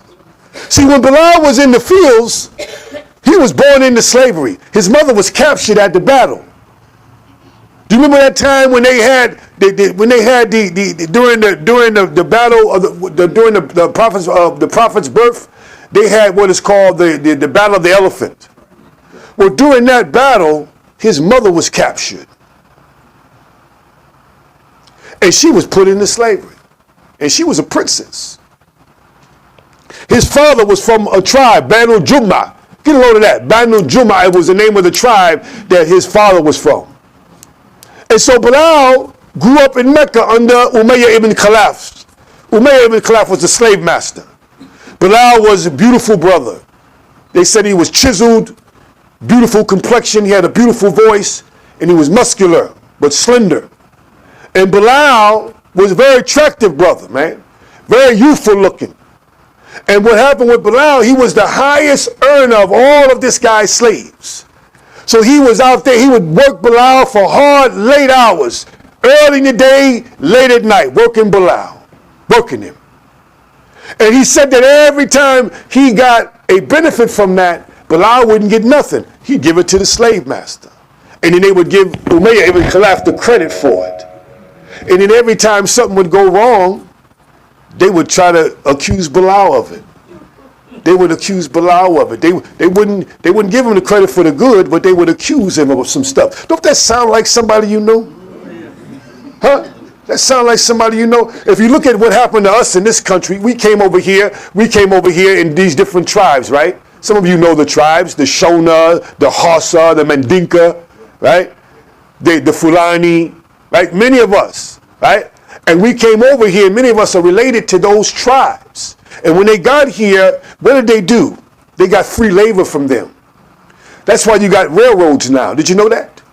That's why you got the monuments now. The monuments that the White House, Jefferson's house, these monuments were actually built by the slaves. They don't give them no credit for it, of course not. They look at the monuments and they say, oh, such a beautiful monument. The United States have such wonderful monuments, but they don't tell you that the monuments were built by the slaves. Slave labor. They don't tell you that some of the main thoroughways that were created in harvesting all of this produce were actually done by the slaves. And the slaves were the ones that helped the economy. See, they had a 200-year head start, free labor. This is how the United States became a superpower. See, people don't want to tell you that, but that's the truth. See, America wouldn't be America without us, without our ancestors. So when they tell us, when they look at us, they tell us, get over it. Get over what? 400 years? Get over it? So they tell us to get over it. Don't think nothing of it. And then when you look at this idea behind it, every time something happens, right? All they got to do is say a black man did it and they believe him. Guilty until proven innocent. You ever heard of the Charles Stewart case? And some of you might have been, who's out from Massachusetts here? Anybody? I've been to Massachusetts? I was in Massachusetts at the time, and there was a case, the Charles Stewart case. The Charles Stewart case took place in 1989. White man and his pregnant wife was at the intersection of a housing project. He said he got carjacked. He said a black man came and shot him and shot his wife, a black man. So when the police heard it was a black man, they came and tore up all the black communities. Tore it up. Couldn't find nothing. A couple days later, Charles Stewart admits that he was the one that did it and jumped over the bridge. I turned around and said, well, did a black man push him over the bridge? But he said a black man did it. And they went on a manhunt looking for this black man. Remember that case with the Central Park 5? Yeah. 5 little black boys, teenagers. They said they raped a woman. They never did anything to this woman. They stayed in jail all them years and then found out that they weren't the ones that did it. You remember that little sister that was in North Carolina? I think her first name was Amanda something. You remember her? And what she did was she put her 2 little boys in the car and drowned them and said a black man carjacked and did it. Say that again? Oh, y'all don't want to play him now. Y'all get off that real. South Carolina, right? No, okay, I got it straight. South Carolina. You're pointing at the Imam. Wait a minute, Imam. It still wasn't. See, look, that's the thing. It wasn't you. It wasn't the black man. So it's okay. It wasn't the black man. It wasn't the black man, so it's okay. It could happen here, but it wasn't the black man that did it. So the sister said, the Caucasian woman said, a black man carjacked her and took her 2 boys in the car and drove it into the river. Right? They went on a manhunt for this black guy. Come to find out she did it. You see? So Bilal's story, the story of Bilal ibn Rabah, is a story that deals primarily with something happening to us that happened to him. So he's truly the companion that we can relate to. If you look at some of the big banks, Bank of America, Wachovia, all of these different banks, AIG, the Brooks brothers that make those suits, all of them benefited from slavery. They said that when they would take out a loan and the person couldn't pay the loan, they would take the slaves. You see, this society, all the great inventors, did you know the majority of them were black? You hear nothing about them. So what I'm saying to you, dear brothers and sisters, is that during the course of our research, because all this was the product of research, I got it here in this book entitled The Master Bilal, and it's a critical review of the iconic life of Master Bilal ibn Rabah, Awakening the Bilal in You, okay? And this book was written, and it's not my book, it's actually your book. Because after I got into writing the book, I realized I've been writing that book all my life. Because that's what's been happening to me all my life. I was told I was nothing. They ridiculed Bilal all the time, telling him he was nothing. Telling him he was nothing. Disrespecting his parents in front of him. Brutalizing his mother in front of him. They brutalized her in front of him all the time. Told him he was the son of a black woman. Disrespecting him. Do you know that after he became Muslim, someone said that to him? Someone said that to him. Got mad at Bilal. Muslim said that to him. And guess what? The Muslim was black too. What is that telling us about us as a people? that even though the social scientists put something out there, there's some stuff that we believe sometimes that makes us go against the natural order of things. See, when I look in the audience, when I stand up and look at all of you in the audience, I'm looking at an age group here, right? But it's mixed, right? And each one of you have your own personal experiences. I look over here, it's the same thing, own personal experiences. And these experiences that you had are not made up. It actually happened. So when we talk about this particular book being a book that categorizes that, chronicalizes that, it actually happened to us. This is what actually happened. But the book is telling us that the Imam was on to something. Imam Muhammad, he was on to something so serious that in 75, when he introduced that to us, he was telling us that there was an iconic figure that we would come into contact with that nobody can touch. Nobody can touch. When you look at Bilal's story, nobody can touch that. Nobody. The highest honor Bilal got was he was given news that his footsteps preceded the prophets of paradise. Nobody can touch that. He took it on the chin first. And how did he take it? When they turned up the pressure on him, he said, Ahadun Ahad, Ahadun Ahad, Ahadun Ahad. Think about it, dear brothers and sisters. Umar, may Allah be pleased with him, said Bilal, he called Bilal master. He said, Master Bilal. Imam Muhammad wrote a talk called Master Bilal. This is why I call the book Master Bilal. I don't say Bilal al-Habashi. I say Master Bilal. What is the opposite of slavery? Someone tell me.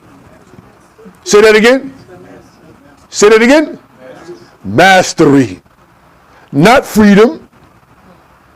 Mastery. And how do you master something? See, it is your job to master your situation, to master your financial situation, to master your situation regarding your business, to master your emotions, to master all of those things that you have control over. Allah says in the Quran, lose not heart nor fall into despair, but know that you must gain mastery if you are true in faith. So Omar asked him, he said, why did you turn up? Or why when they turned up the persecution on you, Master Bilal, did you say Ahadun Ahad? Let's say that together. Ahadun Ahad. Now get a load of this. When he said that, Bilal said,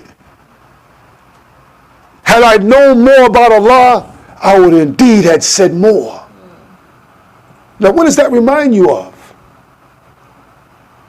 Come on, man. What does that remind you of? That reminds you of when you got that first uniform and you were told you were the cream of the planet Earth, that you were the Asiatic black man. See, when you were told that, had you known more, you would have did more. See, what did you do when you had that? When you got that, you went from Detroit. You went into Chicago, Milwaukee. You went across the country. There was no internet. What are you talking about? You are the miracles, man. There's nobody better than you. There's nobody better than the Bilalian because of what the Bilalian went through. So you was the underdog a long time before you became victorious, but you never went away. So in 75, Allah decided to give you the real mothership, the of the book. So when you first heard Al-Fatiha, I know it was attractive because it was attractive to me. My soul was saying something.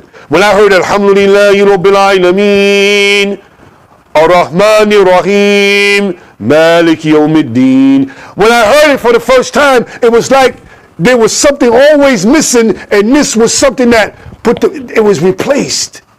It finally came back. Qasim Ahmed, may Allah be pleased with him, he said that when we first heard that, the shaitan said he thought they got rid of us, and he said, no. He said, no, you didn't get rid of us.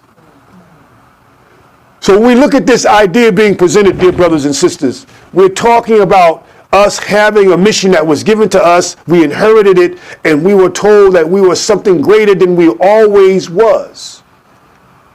Or we were always told that we were little or less than, but we were given a message that told us that we were greater.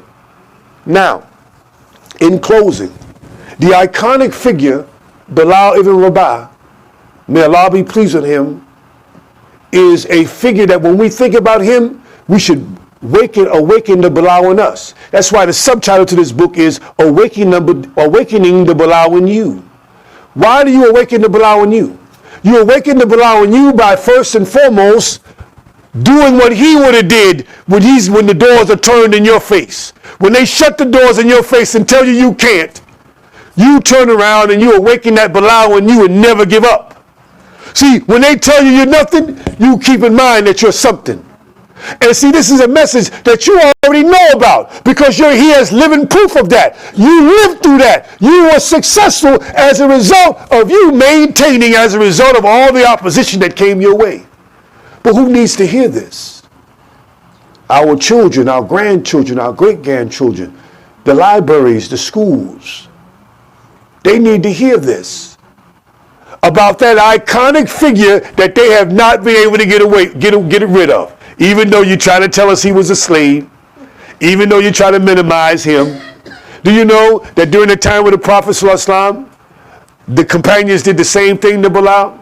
When he called the adhan on the Kaaba, they came to him and said, they came to the Prophet, why would you have a slave call the adhan stand on top of the Kaaba, O Messenger of Allah? So Allah revealed the book. He revealed the verse. إِنَّا خَلَقْنَكُم مِّن ذَكَرٍ وَالْأُنثَى وَجَعَلْنَاكُمْ شُعُوبًا وَقَبَائِلَ لِتَعَارَفُوا Inna akramakum inna Allahi atqakum. And he made it clear, Allah made it clear, all people, I created you from male and female, made you tribes and nations so that you can recognize the good in each other. He said, but verily the most honored of you in the sight of Allah is he who has the most God consciousness. So this is one of the things that we get from Bilal ibn Rabah, his God consciousness. When he first heard about Allah subhanahu wa ta'ala, he never went back to the idols that he was forced to worship. In fact, he went back to the Kaaba and he spat in the face of the idols. And the people saw him and they ran back and told Umayyah ibn Khalaf. They went back and told him. And it was a pride thing with him. How could you have your slave do such a thing, Umayyah? You must take action, swift action now. And he rushed out there looking for Bilal. You see? But there were 5 other black people that were taking it on the chin too. It was just that Bilal, they turned it up on Bilal. He got the most severest. But Sumayya was the one who died. Sumayya was a black woman who was a former slave. Her whole family was being persecuted. Her husband and her son. You see? And she gave her life. And Bilal saw that. And just like Imam Muhammad said, we can't stop now, when the sister in Atlanta asked him what did that mean, he started telling us about how when they killed Malcolm, we can't stop now. When they killed Martin Luther King, we can't stop now. When they killed Emmett Till, we can't stop now. And he said, W.D. Muhammad, you can't stop now. And he started talking about that. He explained to her that after someone has died who's given their life, that's grounds for us to continue going. That person gave their life, man. So Bilal was willing to give his life after seeing Sumayya give hers. The Prophet's life was always threatened. So one of the keys to Bilal, may Allah be pleased with him, was that he was always forever God conscious. He had taqwa. The Prophet recognized this racism and he made Bilal the person over not only the adhan, but he made him over the treasury. He not only made him over the treasury, but he also made Bilal his personal assistant. So now, despite the fact that you hated Bilal so much, you disliked Bilal so much, you kind of kept calling his race and that he was black and he was this and he was that. You continued to do that to him. The Prophet ﷺ made him positioned everywhere so that you had to see Bilal first. When you had to go pray, you had to see Bilal. When you needed sadaqah, when you needed zakat, you had to go to Bilal. When you knocked on the Prophet's door, Bilal opened the door. Allahu Akbar.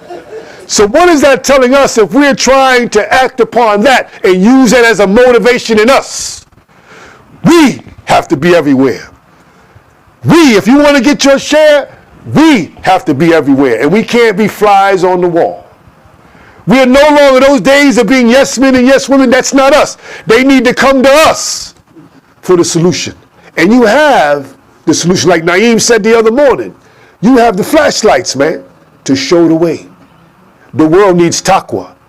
And if the world needs taqwa, and Allah is telling us that Ramadan is a time for us to develop taqwa in us, don't you know that the world needs you? And that's how you're going to remake the world. May Allah help us. To that we say Ameen. Allahu Akbar. So if there's a question or two, we got a couple of minutes before the Imam comes in.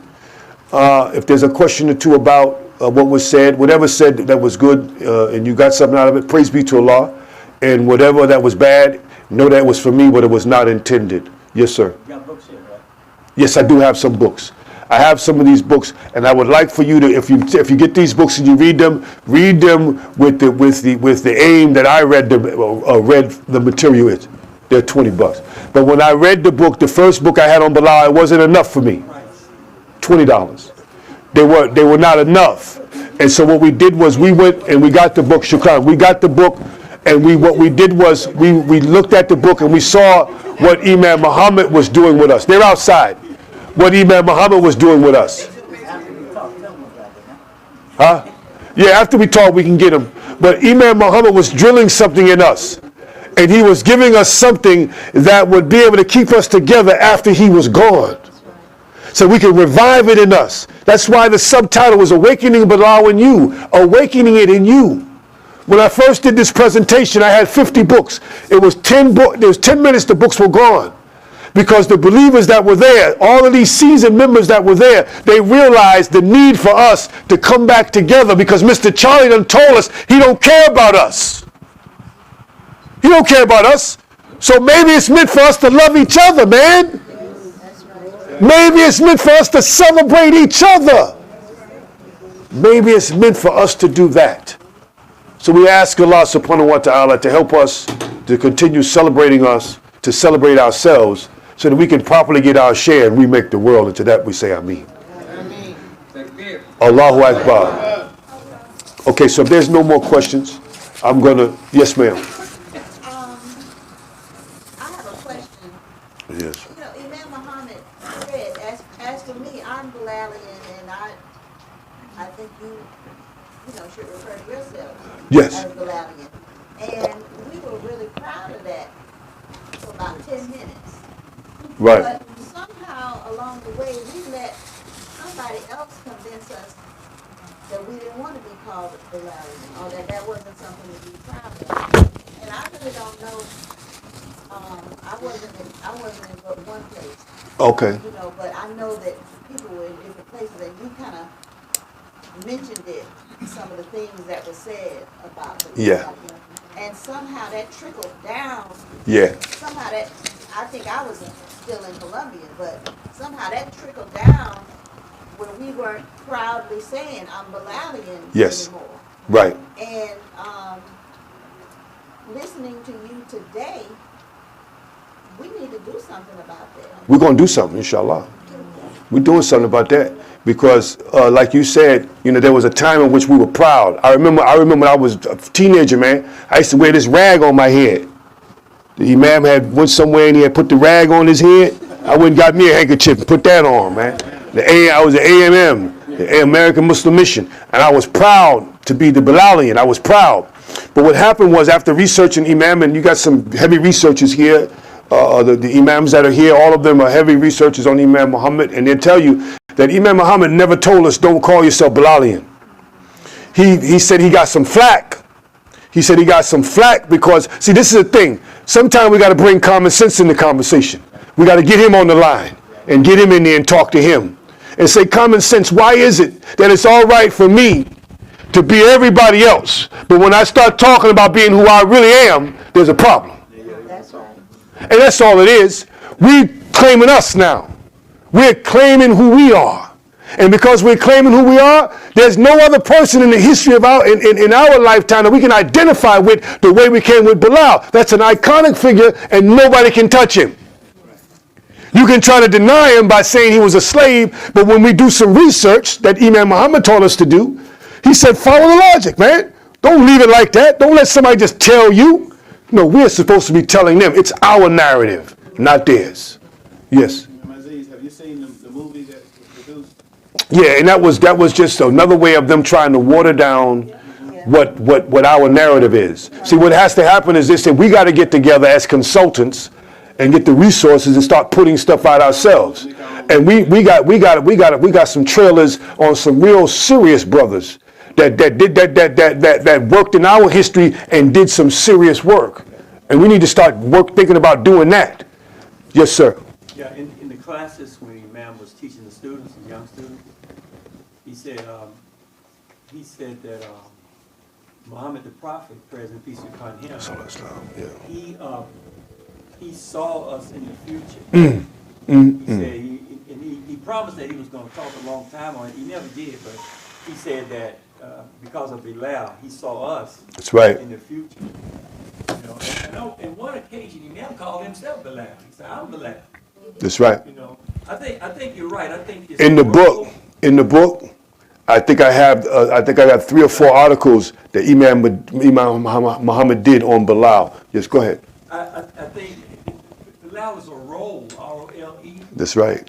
And you know, the challenge for us if we're going to accept the role, because Bilal was the only man that the prophet said go on top of the Kaaba and call the Adhan. That's right. Imam said, go there and put your black feet on top of that Kaaba and That's call right. the Adhan. So it's a role. It's a role, And man. future. Imam said all of the companions around the prophet were prophecy too. The prophet, Man, that's and right. all the companions were prophecy. Bilal was prophecy. And so do we accept the role of Bilal? Now what I see happen since Imam passed away, I see all of this influence coming in from outside. That's right. That Imam never brought to us. That's right. Or how we should practice Islam, how we should dress, how we should think, how we should look. That's the fact that we haven't accepted our role. That's right. That's my opinion. No, I believe that. Let me tell you something. Let me just share this one hadith, brother man, please, because he hits something really. He hits something really hard. And I want to. How many Quranic students do we have here? We got 4 Quranic students here. All of you are students of the Quran. Do you agree to that? Can we agree that we are Quranic students? We can agree. Okay. Imam said that they looked at Bilal and saw us in the future. Saw us in the future. And sometimes we forget that the religion itself is co-signing who we are in the religion. Most people that deny your existence as a Muslim and try to downplay it and talk about the slave, they're trying to tell you that they don't believe Allah can give you the religion. That it could come to you. That you shouldn't know nothing about fiqh. You shouldn't know more than the alphabet. You shouldn't know more than the Al-Fatiha. I was looking at my father-in-law's notes, and he's got some stuff in there dealing with Arabic grammar that's for students that are advanced. Advanced Arabic grammar. Where do you get this from? You see? But these are the students of Imam Muhammad. This is what Imam Muhammad guided us to keep building off of that. Of course, we didn't start out like that, but it took, how many years did it take for him to be who he is? You don't know how many years it took for Khalil Akbar to be Khalil Akbar. The years it took for Ash-Shaheed, the years it took for Waqila, and all of the people that are here, the years it took for the Imam Shaheed that's here, Omar Shaheed, Imam Mutaqabi, Imam Salim, and all these people that are here, Imam Pasha and them. What it took, all the years it took for Farid to be Farid. You understand? All the years it took, all this Quran, for Jibril to be who he is. How many of you know what it took for Majid to become who Majid is? All the years. You look at the skyscraper and you marvel at it, man, but you don't see what it took for it to get up there. You look at it, you don't see what it took, and that's what our community, you don't see what it took for us to be where we are, man. You don't want to give us no credit for struggling, for following that logic. But here goes the hadith. This is what makes me feel good. Research. The Prophet ﷺ was with the companions, and he was with these companions, and they were going to the graveyard. And the Prophet ﷺ made dua that someday Allah will bless him to meet his brothers, to be reunited with his brothers. And then the companion said, well, who are these people? And the Prophet ﷺ said to them, he said, on the day of Yawm al-Qiyamah, there'll be a people who Allah subhanahu wa ta'ala will be proud of, and the angels will be proud of. The angels will be jealous of them, in fact. He said, oh, I will be so proud of them, and Allah subhanahu wa ta'ala will be so pleased with them, and I will be proud of them. And he said that they will have light coming from their faces and their chest.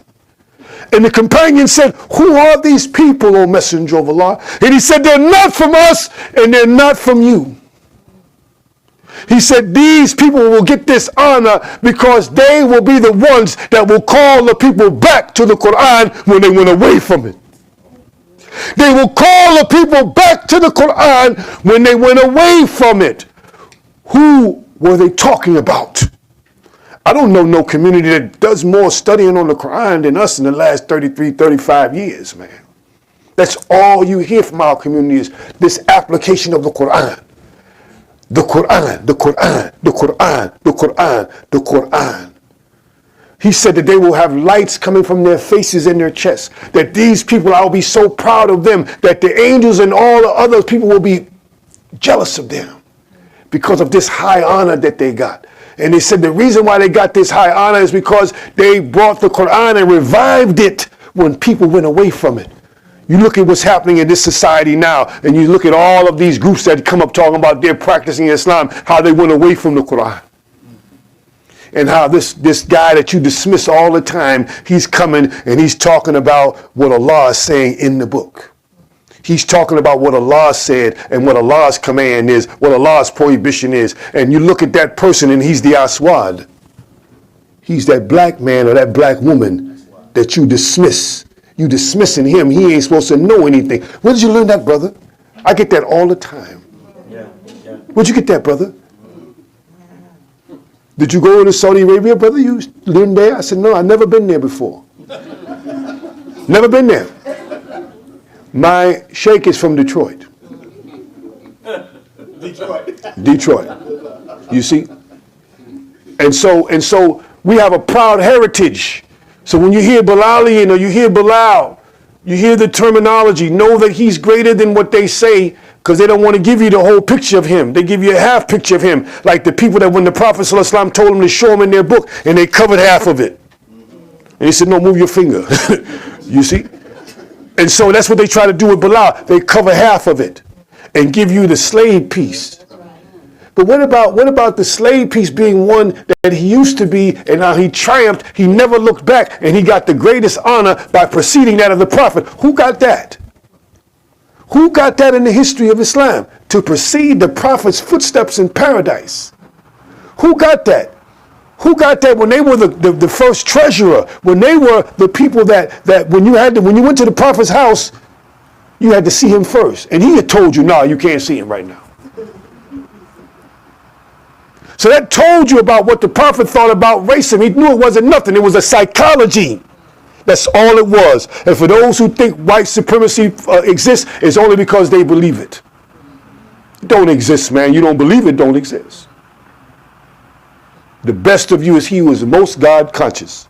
So people being alerted to the black man knowing some of the religion, they discount us. They don't want to have us as a picture of Islam. Know for sure that that's been a blessing for us because we've been able to go in and get some Quran. You dismissed us. See, you left us alone. See, that you couldn't fill Guantanamo Bay with us because of the message we had.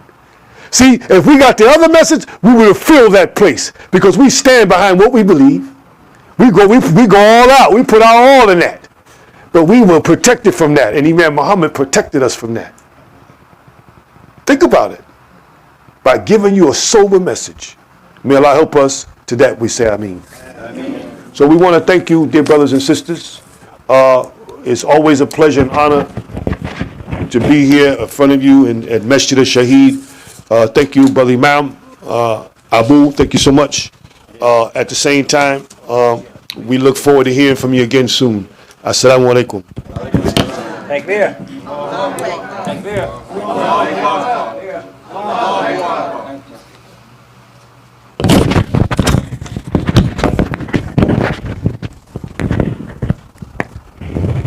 Assalamu alaikum. Very exciting, very wonderful presentation. And I promise you, I won't be long.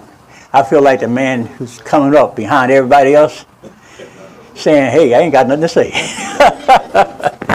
But all praise due to Allah. We hope and pray that we're still learning. Very excellent presentation from Imam Abdul-Azeez. Now I have some handouts. I could use this. I do have a jump drive. I call it flash drive. I have that, but sometimes I get stuck like Imam Omar did. So I brought some backup. It's information that you can use perhaps later on. And I think that's a good way to do it. Something that you may want to put into your library. Bismillahir Rahmanir Rahim. Alhamdulillah Rabbil Alameen. Nasta'inahu wa nasta'firuhu wa nubni bihi ar-rajal. Ashhadu an la ilaha illallah wa ashhadu anna Muhammadan abduhu wa rasuluhu sallallahu alayhi wa sallam wa ala alihi wa sahbihi ajma'in. Amma ba'd. That is, with Allah's name, the merciful benefactor, the merciful redeemer. The praise belongs to Allah, the Lord of all systems of knowledge. We ask Him for His help. We seek His protection. We believe in Him. We put our complete trust in Him, mighty and sublime is He. We witness that there is no God but Allah. He has no partners, no associates. We witness that Muhammad, to whom the Quran was revealed, is His servant and His messenger. Dear believers, we've been well taught, and I think all of you will agree to that. I want to talk a little bit about direction, the vision of Imam W.D. Muhammad. And this is what this presentation probably is all about. A model community. A model community. And you see, I'm starting from a verse in the Quran. One of my favorite verses that I read often is from Ali Imran, verse 103. And this is not an Arabic class. I do have some information here, but it's not an Arabic class. And when I read, I'm not trying to show out. But I tell you what I do. Before I give a Jum'ah, I go to the verses that I'm going to read, and I study those verses. So I know basically what I'm talking about. So that no one would come to me afterwards and say, do you know what you were talking about? Yeah. I've had people come to me. Some of the brothers from overseas have come to me and said, recently, he said, could I see your notes? I didn't know what he wanted. Oh, you are reading Arabic. Oh. I needed Ash-Shaheed to be standing beside me there. Or some other. I mean, it really shocked me that he would say something like that. Another incident that happened, a brother came over to me and was telling me about some mistakes that I made. So, brother, you made this and that, which I do. I make mistakes. Some of them make mistakes. But I tell you what happened. He says, yeah, brother, you're going to tell me about a class. I said, brother, I have some problems with Arabic, and you have some problems with English. So let us both get together. We can work on our problem. See, you all don't know all these little things that happen. You have people who come among us, and they're looking for what's wrong. And they're really wondering, how in the hell did these people get what they got? I had a brother by the name of Brother Jelani. Brother Jelani invited Jerry Akbar and myself, somebody else. We went down to Augusta. And so he was talking with us. He said, you know who I'm talking about, over. He said, Where did y'all get this from? He said, did you go to a university in Medina? I said, no. My sheikh, saying with my son-in-law, is from Chicago, Imam W.D. Muhammad. That was years ago. Now, I'm not going to read this entire thing. You know, this. If you look at the first verse, and I just read a portion of that. It said, وَاعْتَصِمُوا بِحَبْلِ اللَّهِ جَمِيعًا وَلَا تَفَرَّقُوا. And hold fast all together by the rope of Allah and be not divided. And I'm going to stop right there. We can go on further, inshallah. A lot of this that we are reading from the Quran also have to be understood in the light of history, because this happened in the time of the Prophet, and the revelation came at that particular time to address a certain thing. But we also have to be able to apply it, because the Quran is the living book, right? It's not a stagnant book. What good would the Quran be for us if we just read it as if it was a history book? We wouldn't be able to get anything out of it. The Quran is always modern. In fact, more modern, up to date, I guess I should say, than this morning's newspaper. So no matter when we're reading the Quran, where we are, 1,000 years from now, people will still be getting information from this book. And hold fast all together by the rope of Allah and be not divided. Allah is commanding us to hold firm. Wa'tasimu.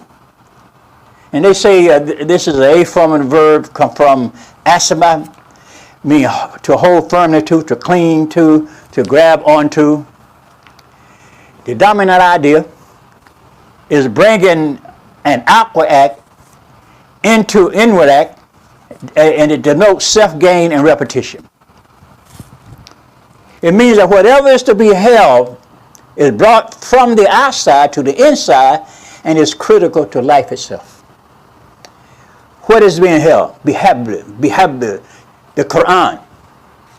Allah is telling us to hold on to the Quran as if your life depends upon it.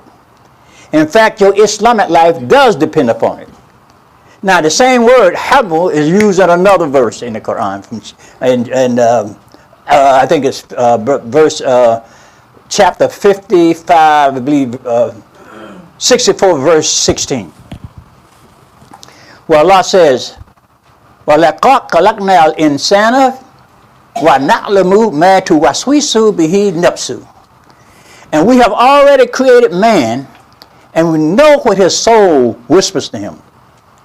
وَنَحْنُ أَقْرَبُ إِلَيْهِ مِنْ حَبْلِ الْوَرِيدِ. Min habli, say the same word, min habli reed. And they translated here, he said, and we have already created man, know where his soul whispered to him, for we are closer to him than his jugular vein. That's pretty close, isn't it? If someone will cut your jugular vein, you gone. Now you gone. As I said enough, you gone. Down here, you gone. That's how I say it. I'm from Georgia. And I was up north. They used to talk about me and say, did you hear how he said Paul? I got into a lot of fights until they left me alone. Where you from, boy? You from Georgia. So God is closer to us than our jugular vein. That's close. And if that's the case, and it is, that means that his word is what sustains the real life of the human being, and that's not the physical life. The real life is spiritual or the life of the soul. So it is essential to our survival as individual, but more importantly as a community. And this is the reason Allah says hold firmly onto the Quran altogether. And Jami'an, he has a social connotation like Juba, altogether. This message is for our religious and spiritual life as well as the social and material life. And the message is hold on to the Quran for growth of your religious and spiritual life, and hold on to it for social and material life. Use it in your family life. You're not supposed to stay up on the shelf and gather dust. No, we can read a lot of works from social scientists and people who study human behavior.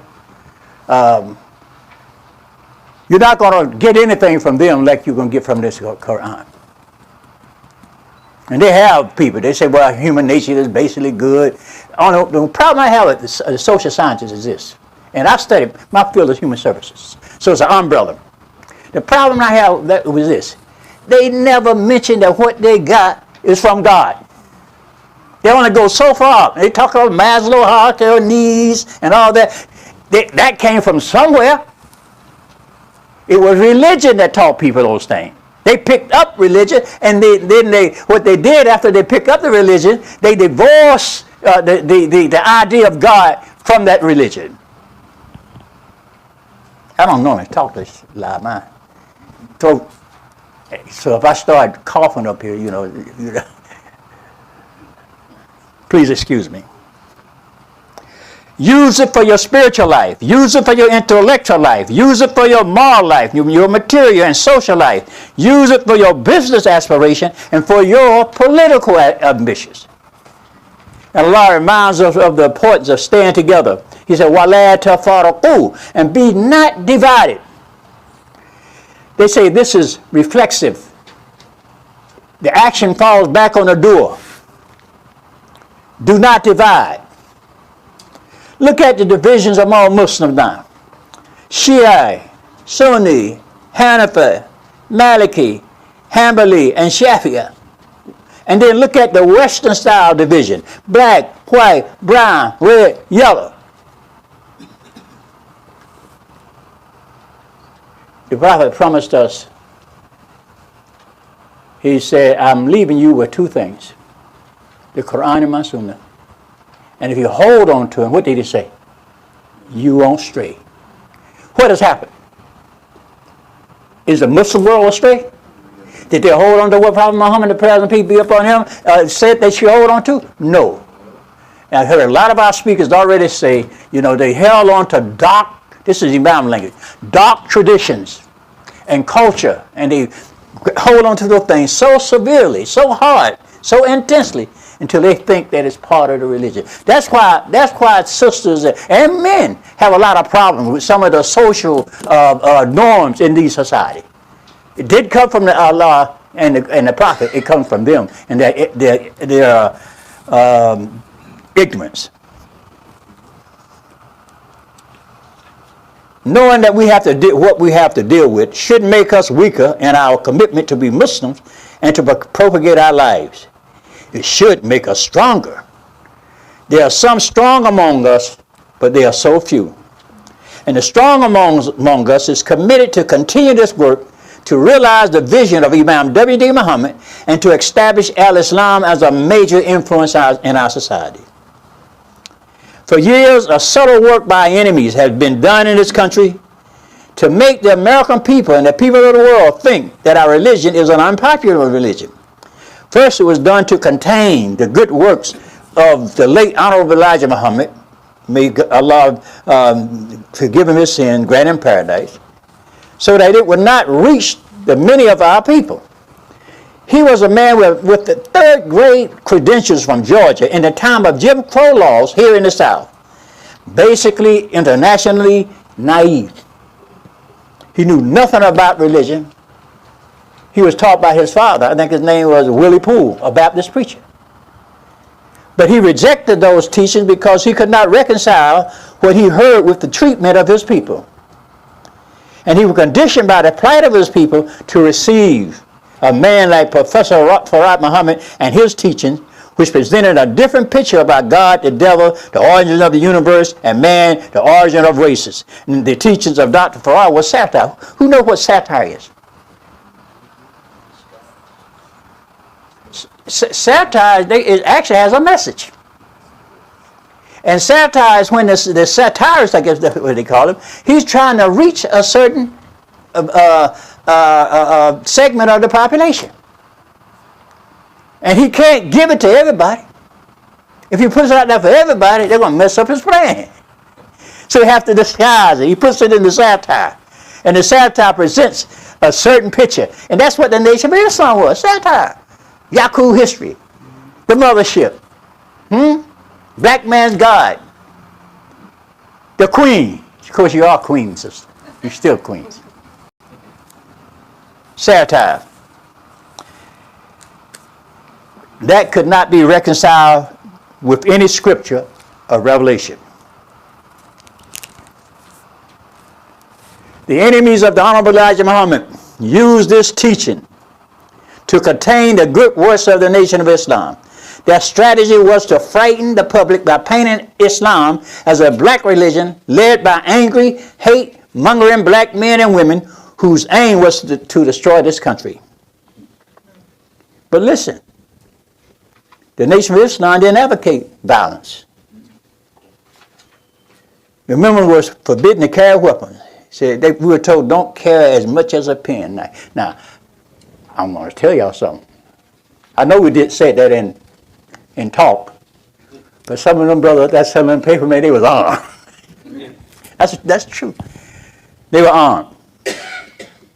Never do have any problems with the law, except for those who went astray. When they Philadelphia area and other areas, they went astray and they started doing other things that they should not have been done to get money.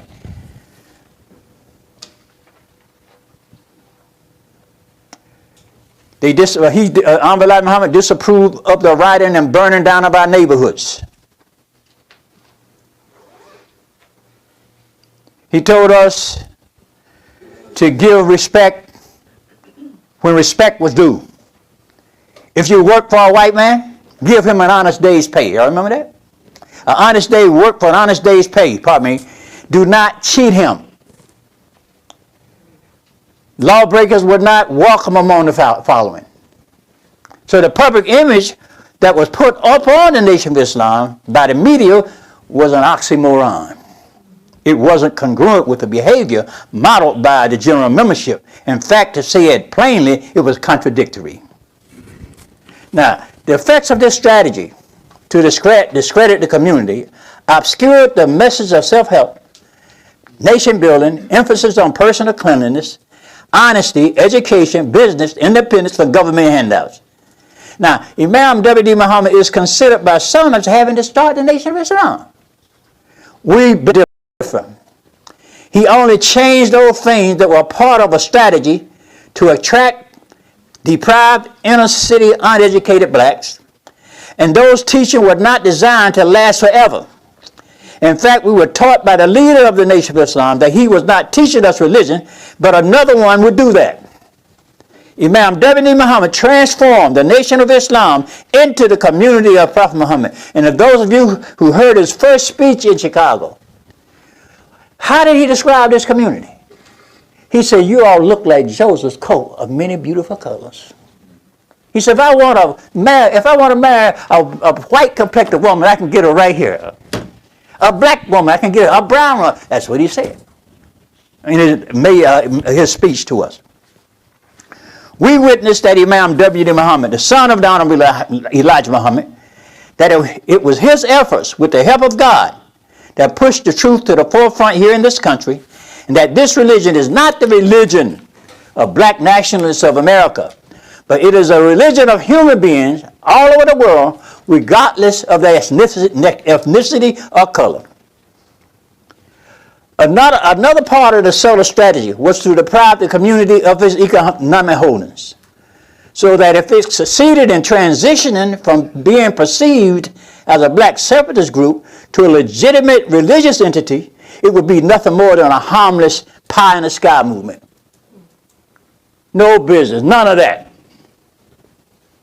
You said that then we have under Honorable Elijah Muhammad, we were busy building.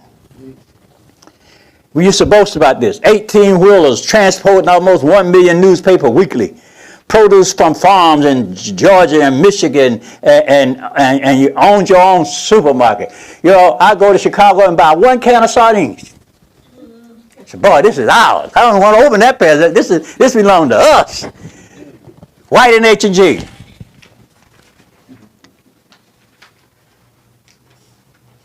Salam Restaurant, Guarantee Bank, Pioneer Building, housing for low-income person. The mosque on Stony Island in Chicago, import, export, business, millions of pounds of white and H&G from the fresh waters of Peru. Our own clothing factory. So we weren't just talking about a nation or community in its concept. We were actually trying to do it. But only the problem was that it was limited to a certain type of person, African American. And by the way, Jesse Jackson did start calling us African American. Yeah, the Imam did call us Belagians. Jesse Jackson, they called him Afro-American. The Imam said, if you're going to say Afro, you better well go the whole way. African American. That's where that came from. Upon the death of the leader, plans devised by J. Edgar Hoover, the former late chief of the FBI, to take away these assets through the probate courts were implemented. I remember going to Chicago because the Imam Muhammad asked us in Philadelphia, he said, I need you imams to come to court. So we're in court right now. We're dealing with this probate case on our property. So I got up. I was working for the railroad at that time, and I can go to Chicago half price. I could actually have a little compartment to sleep in. So we went all the way to Chicago. We got there, we saw nobody. I didn't see anybody. I saw one person, and that was Imam Nathaniel Muhammad. I didn't know he was part of the probate there. I started telling them everything. Yeah, but we came out here to support the Imam. I didn't know he was part of it. I just didn't know. I was just happy to be asked to come out.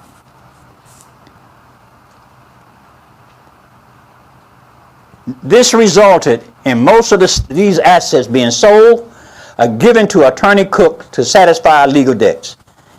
I remember the Imam said during one of his lectures, he said, they, the enemies, don't know how we are surviving because by all indications are that we should be finished. He said, they don't understand that we are standing on faith. The same power that holds the sun, moon, stars, and the planets in their orbit is in control. You know, the Bible says that the sun stood still for Joshua, right? Now, we know that that's metaphorically, because that big ball of fire didn't stand still for Joshua or no other watcher. What does it mean? It means that because of the divine presence being with Joshua, time works in his favor, and it works against his enemy. For them, the time was moving on. But for Joshua, the time was standing still, giving him plenty of time to get his thing together to execute it. Where did you get that from, Imam Muhammad? Okay. The same happened for the Imam, and I'm just about done. I gave you a 3 or 4 page, 6 page handout. See, I believe that he was supremely successful in completing his work among us. He brought us to the purity of Islamic teaching, but not only that, our enemies plan to make us purely a spiritual community without a desire for business and economic development fail. He defeated their scheme because of God's help. They wanted us to just be satisfied with artifacts, to try to look what we thought the part was, as opposed to really actually producing anything. And the last 10 to 15 years of his life, we saw CPC in the investment property. We saw the China initiative. We saw Salam Nutrition. Around the country, Clara Muhammad School, W.D. Muhammad High School, new Masjid are planned to build them in many cities. We used to look for storefronts to start Masjid, but that's out today. You got to go any place in this country and say, we're going to find us a storefront. No more. Masjids are being built in this country in a lot of places. Raleigh, they just raised $100,000 a few weeks ago to put a down payment. They're going to get ready to break ground. That storefront business is out. If I try to put y'all back in the storefront, y'all I say, he better go about it himself. We ain't going back on Tuskegee.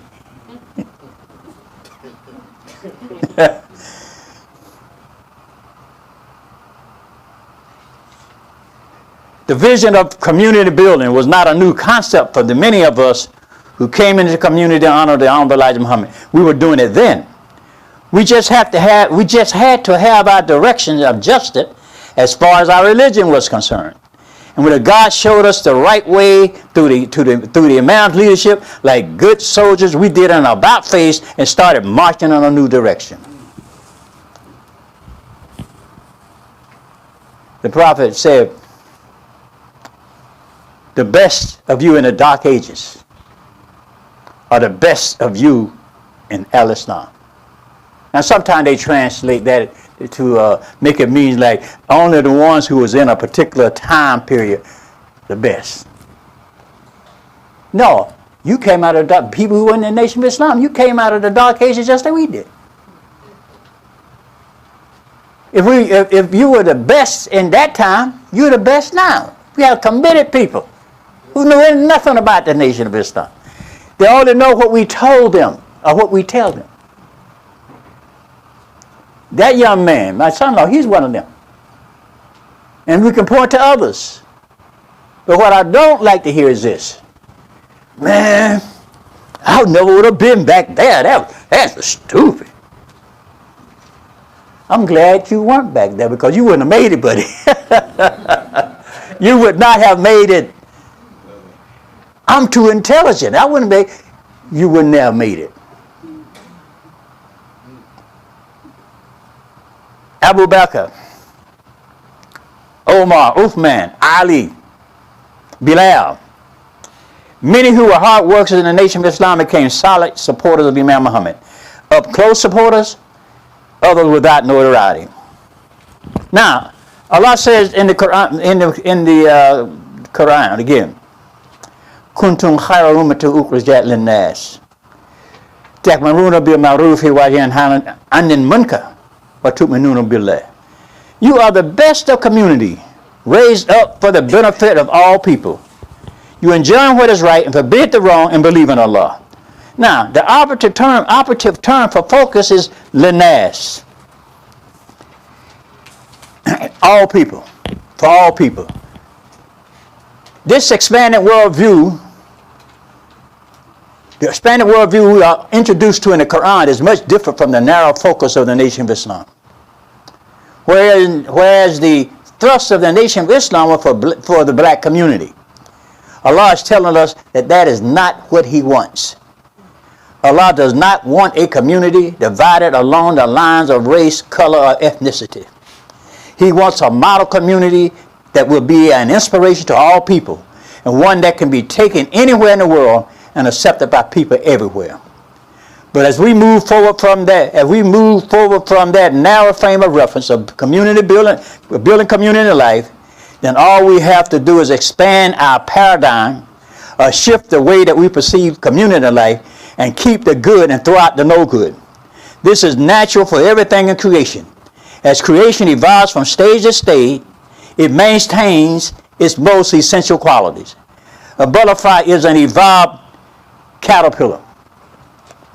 It evolves, the egg, larva, pupa, I believe they call it, a transition stage, and finally, it becomes an adult butterfly. Likewise, it is with the development of our community from 1933 until now. And Allah says in the Quran, surely we have created the human being from stage to stage. We've had a metamorphosis. We evolved from an idea, not a universal idea, into a physical-minded organization with heavy emphasis on materialism. Nothing about life was real to us if it was not based on material concepts. Finally, we were transformed into a community, a universal concept and aspiration. Business, education, culture, political are the best community raised for all people. Surely we have created man from stage to stage. This new way is not based on supreme wisdom. The supreme wisdom lesson, the actual facts, the student enrollment, the lost found Muslim lesson 1 through 15 and 16 through 30, English lessons C1 and 2, Yaqub's history. It is based upon the Quran that says your model community must be an example for all people, no matter what their color or race may be. Now that's much broader than English lessons C1 and 2 and Yaqub's history. Nobody else could identify with that but African American Muslims, not even Africans. You know, I was in the temple at that time. We were cleaning up one night, and this brother knocked on the door. He said he came in to pray. I said, we don't do that in here. I came and made salat. I said, we don't do that. Honest to God, truth. Now it bothers my heart when I think about it. He left. I guess he said, what the hell is this?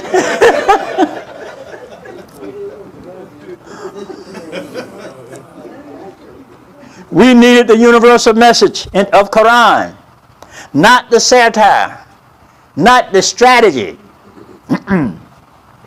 So from 1975 until now, going forth, we have had a major paradigm shift, shedding the narrow nationalistic approach to community building and taking on the universal approach advocated by the Quran.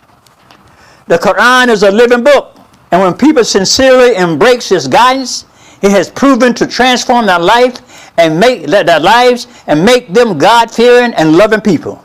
It has done this for every people who sincerely embraced it since the time of Muhammad the Prophet, who lived over 1,400 years ago.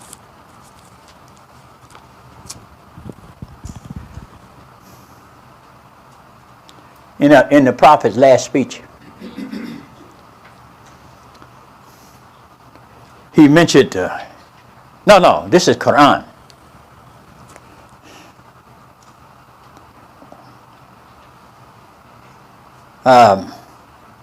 As well as those who will come later, who have not yet joined them.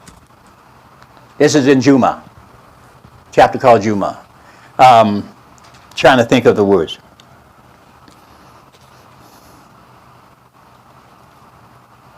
وَإِنْ كَانَ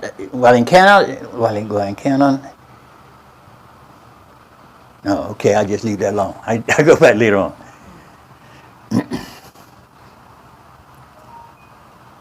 But this is talking about the idea that there would be other people who would come in the future, who are not in the time of the prophet. They would come in the future. وَإِنْ كَانَ مِنْ قَبْلُ لَفِي ضَلَالٍ مُبِينٍ, as well as those who have not yet joined them. And didn't the prophet say, present people upon him, didn't he say that in the future, Take this message. yeah, he said, take this message to those who have not here. Perhaps they may understand it better. So when somebody's coming to me and say, y'all don't understand Islam, I said, no, we're the ones that will come later. The ones back there that we think knew the religion. They didn't have all this up-to-date thinking that we have.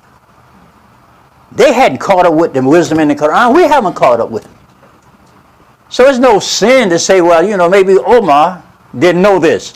Maybe Abu Bakr didn't know this. Maybe Ali didn't know this. Maybe Uthman didn't know this. Amen. Something like that. Say something towards Yes, sir. It's just like where it's just like where Allah says that He created the two waters where one is sweet and one is Yes, sir. or salty. Where at that time they didn't have a method to test that.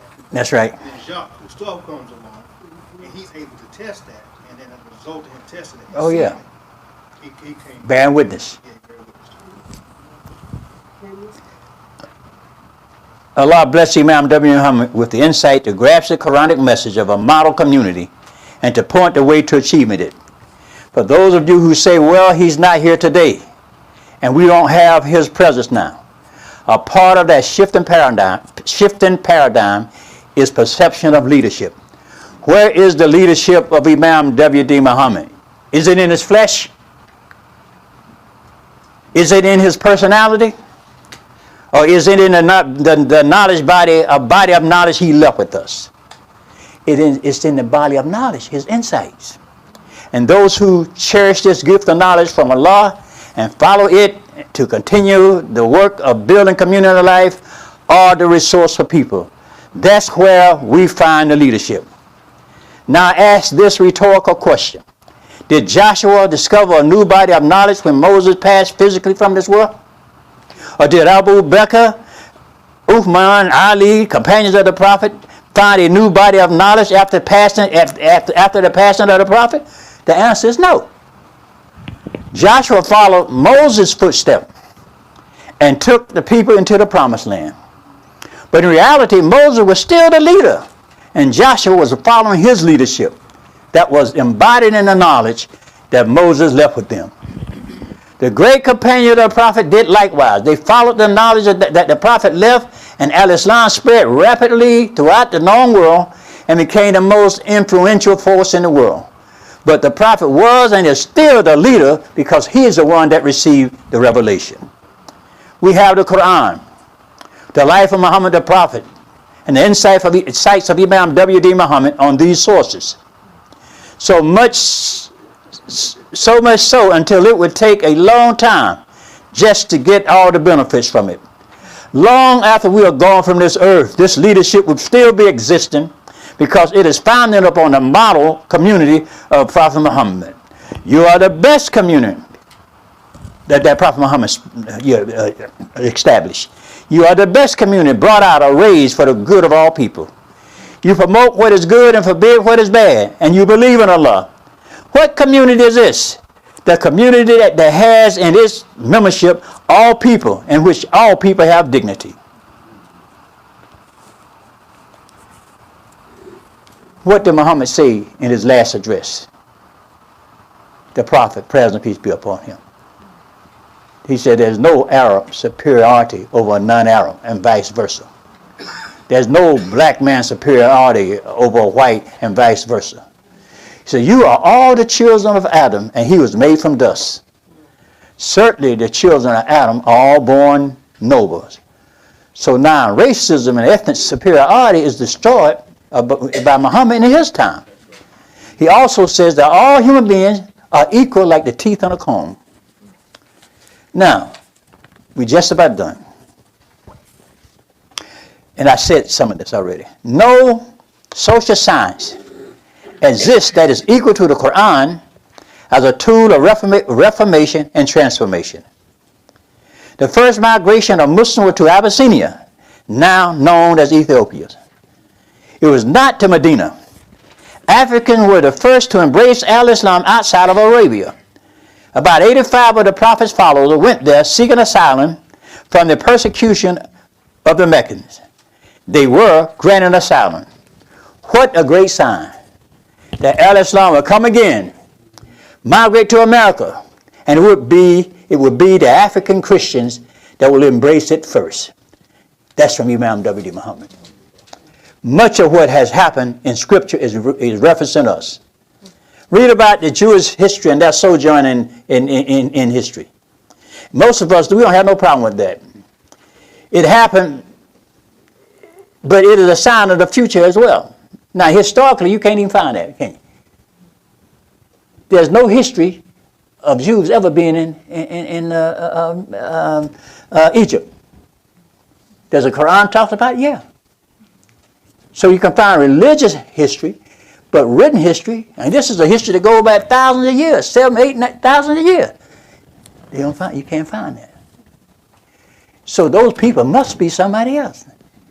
Imam says we fit that. See, these are types that exist in every age. Types that can mindset exist.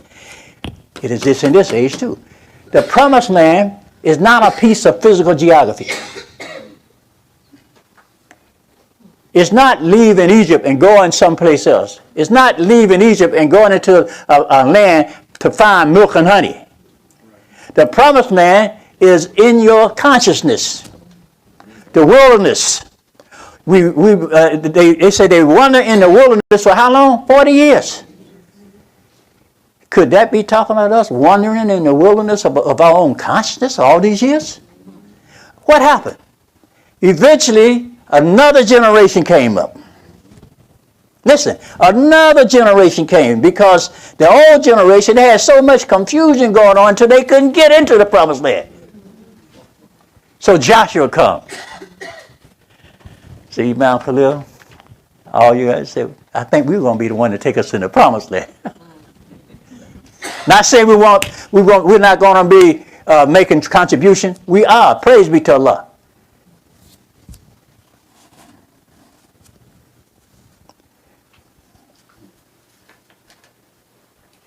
It is no accident that many of us were Muslims before being brought here as slaves. But the institution of chattel slavery wiped it from our minds. And the help of God did come, and the proof is in Imam W.D. Muhammad. We could not talk this way without God's intervention. God said, you are the best community brought out and raised as an example for all people. The nation of Islam was not this model, although it was a sign of something bigger to come. God saying here that he is not calling for a community based on race or color. He said, you are the best community for all people. Ummatul Wahid. Translated, midway community. Imam Muhammad translated it as a community that achieved the critical balance. Regarding this, Allah says in Al-Fatiha, Ihdina Siratal Mustaqim. Guide us on the straight path.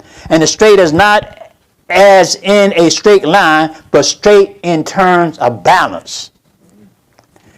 We imagine a straight line. No, straight in terms of balance. Healthy spiritual life, healthy social life, healthy business life, healthy family life. So Sirat is the path of spiritual excellence. Faith, prayer, charity, fasting, visiting the house to reunite with your brothers and sisters who are descendants from Adam and Eve, though they are now different culturally, ethnically, and because of the environment they chose to live in on this earth. This is the path of spiritual excellence. But in order to be a more balanced community life needs more than one expression.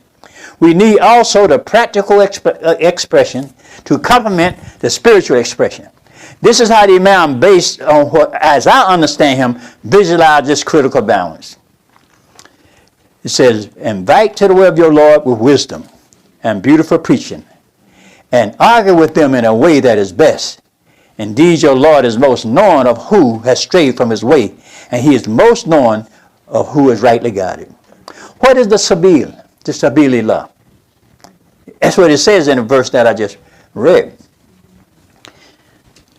It said, Udu'u ila sabili rabbika bil hikmati wa ma'idita hasan. Invite to the way of your Lord with wisdom and beautiful preacher, and order them in a way that is best. It says way, but the sabil is much more than a way. What is the bill? Sabil. Imam Muhammad say it is the path to social or society excellence. Business, economics, education, culture, politics.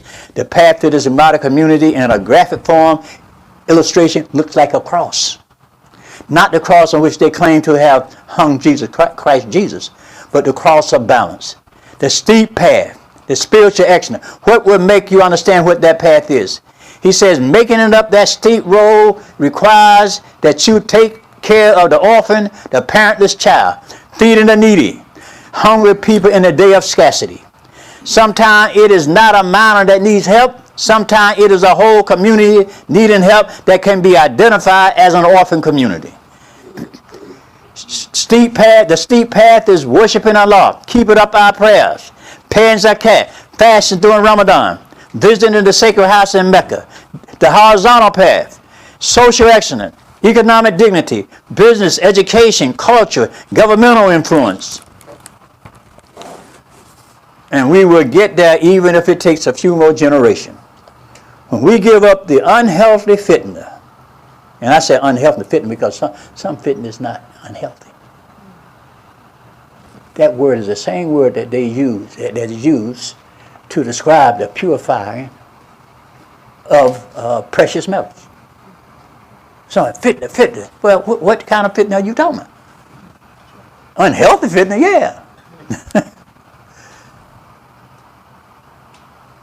When we give up the unhealthy fitna and accept what God has led us to, then the walls of selfishness, jealousy and envy, greed, me, my, and I, will crumble just like the walls of Jericho, Jericho crumbled for Joshua and his people. And they were able to enter into the promised land, and they have never looked back. We will be able to enter that promised land, not a geographical location somewhere else, but a consciousness that will acknowledge that God has more than compensated us by giving us the Quran, giving us Prophet Muhammad, and the insights of Imam W.D. Muhammad. And we conclude. Allahu Akbar. Imam Omar has something he wants to share with us. But while he's making his way, it's not a lecture. And inshallah, we pray that everyone has enjoyed this Ramadan session. But I tell you this, to become next time I'm going to be first.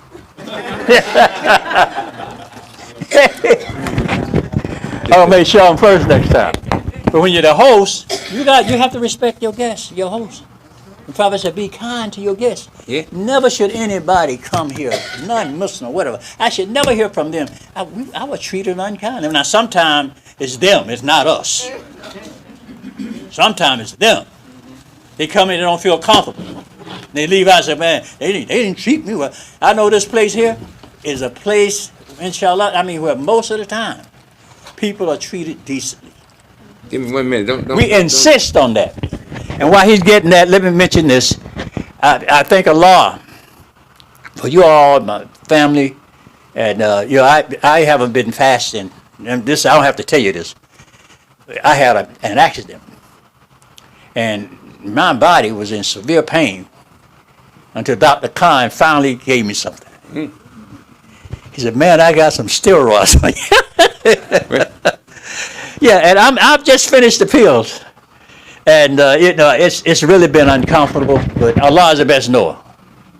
And I know my wife said, it's a sign that you need to rest. When you've been working for 50 years, that's how long we've been working, for 50 years. History, selling paper, selling fish, going here, going there. It's hard to sit down and say, look, I'm not going to just do anything. You're right. It's difficult. So please don't invite me to sit down. I'll sit down when I'm ready. Whatever Islam. Can you open it? Takbir.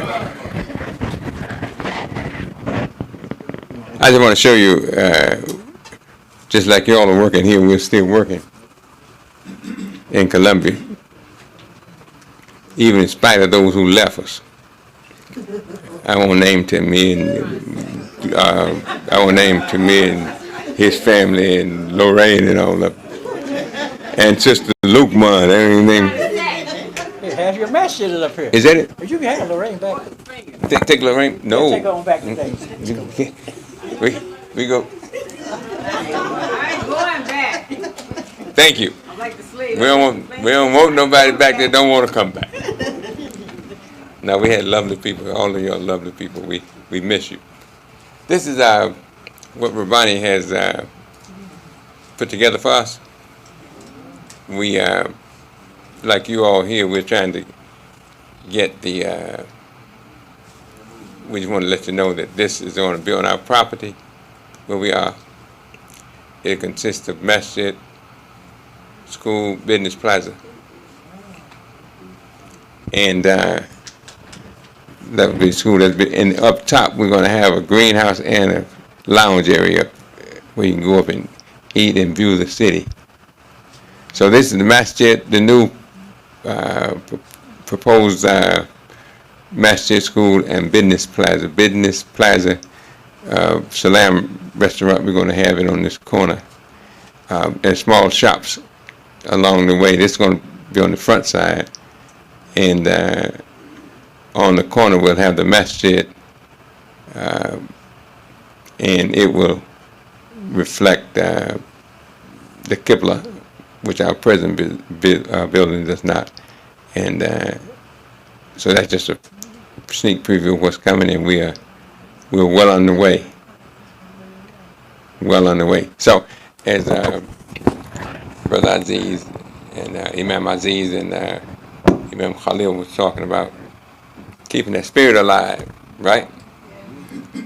This is no time to give up. No time to stop, okay? And so keep us in your prayers, or dua, prayers too. But we pray that all of us keep, and you all are doing a wonderful job here. I see some other activities that you all have going. And we don't have much land. Y'all got a whole block up here, got two or three blocks. 8 acres, brother. 8 acres. But that's beautiful because we're going to need all of it. Yeah. This thing is, and see, the beautiful part about it is we're not waiting to say we're not going to be here when it happens. The future. We're building for what? The future. Someone said to me one time, and I closed with this, they said, I saw a Jewish person they were trying to, he said, oh, they took Imam Muhammad. Allah took, he said, Allah took Imam Muhammad too early. I said, do you know better than Allah? Listen, sister and brother, we'll be back here this evening for for iftar, and then Tarawih prayer. So I like that part when they say the body. We're not following the body, we're following the vision. Yes, sir. And Yes, sir. We can't follow the body. no. Okay, and any comments? Again, thank all of you all, the presenters, and those of you who came to make this Ramadan session, I think, a very successful one. We got started late, really. That's why we didn't want to come up with a subject matter that was going to, confine people. I think it worked out well. Inshallah. So let's conclude. Anyone has any announcements that need to be made? Yes, ma'am.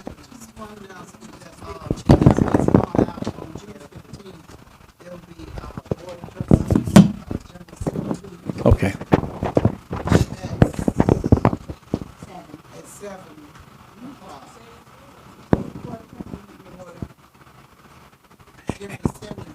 You want this mic?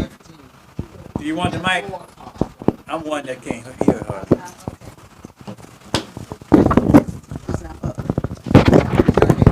Assalamu alaikum. There'll be a General Assembly meeting on June the 15th at 4 o'clock. That's a Saturday. And the Board of Trustees will meet this coming Wednesday at 7 o'clock.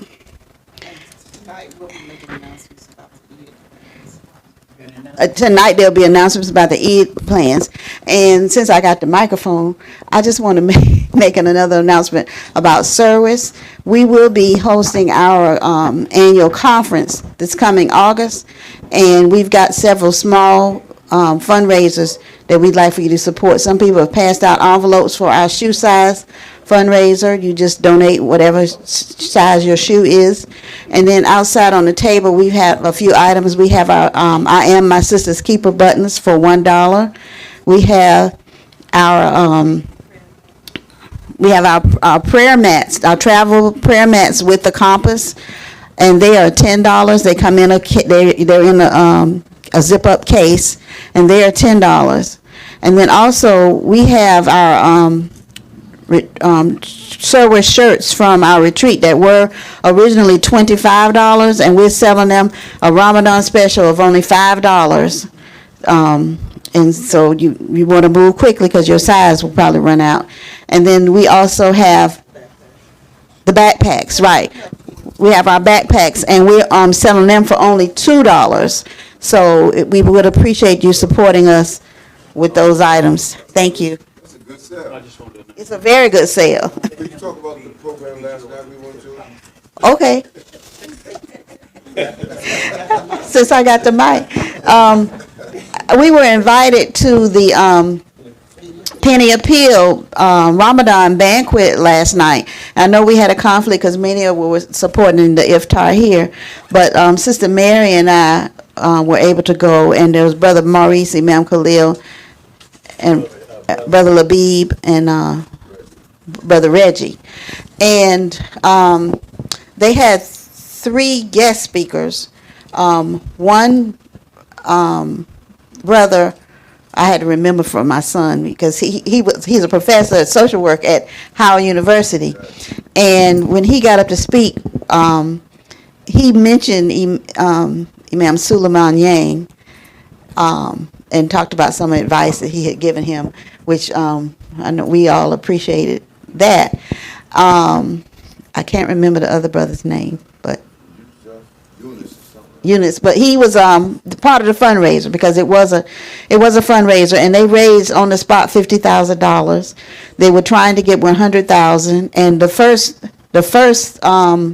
donation was a $25,000 donation, and then the second one was a $10,000 donation. It was anonymous.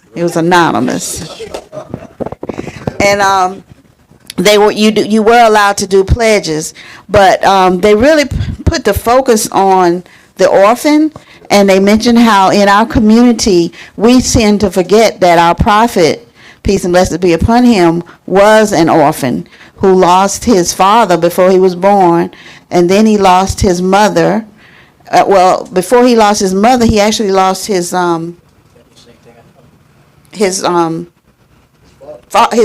foster mother out in the desert. But then he lost his mother, Amina, right? Then he lost his grandfather. So he had loss after loss. And the sister Aisha Prime was the third speaker. And she's an African-American sister. Some of you may know, but if you don't know, some of her talks are on YouTube. You can look her up. Service, actually, we talked about bringing her here at some point. But anyway, that sister, she was just awesome. And she talked about the orphan also. She had the opportunity to go to Bangladesh. Penny Appeals, I think when they get fundraisers, they want the people to see firsthand what they're doing. So she was able to go to Bangladesh, and she talked about this child who actually wasn't an orphan, but in the village where he lived, he was playing with a bag that, say, maybe rice had come in, and he had taken that bag and he was collecting leaves to play with, and he was sitting down just as contented playing with leaves in the little bag. And she said she has 3 children. She thought about all the toys that her children have, the multitude of toys that her children have. And she looked at that child perfectly content playing with leaves and this bag right next to a little creek of open sewage. And she was just alarmed that this was the norm. Nobody was excited, or nobody went to snatch the child up from the open sewage, because they don't have any clean water. And so that is their norm. And she said it just came to her that we are not loving for ourselves what we love for. We don't have love for each other when we can tolerate situations like that. But the sister spoke after we ate. The brothers spoke before we ate. And when she first started talking, you know how when we in these gatherings, some people are just rude and they continue talking while the person is talking. But she continued to talk. And at the end of the program, she made the dua. And when she got through making the dua, you turn around and all you saw was people with tissues wiping their eyes. And the room, you could hear a pin drop in that room when she did that prayer. So that's how she got the room quiet, through her talk and through the prayer that she gave. But my biggest regret was that we weren't able to be there. But inshallah, next year when they have a banquet, we'll be able to, more of us will be able to attend.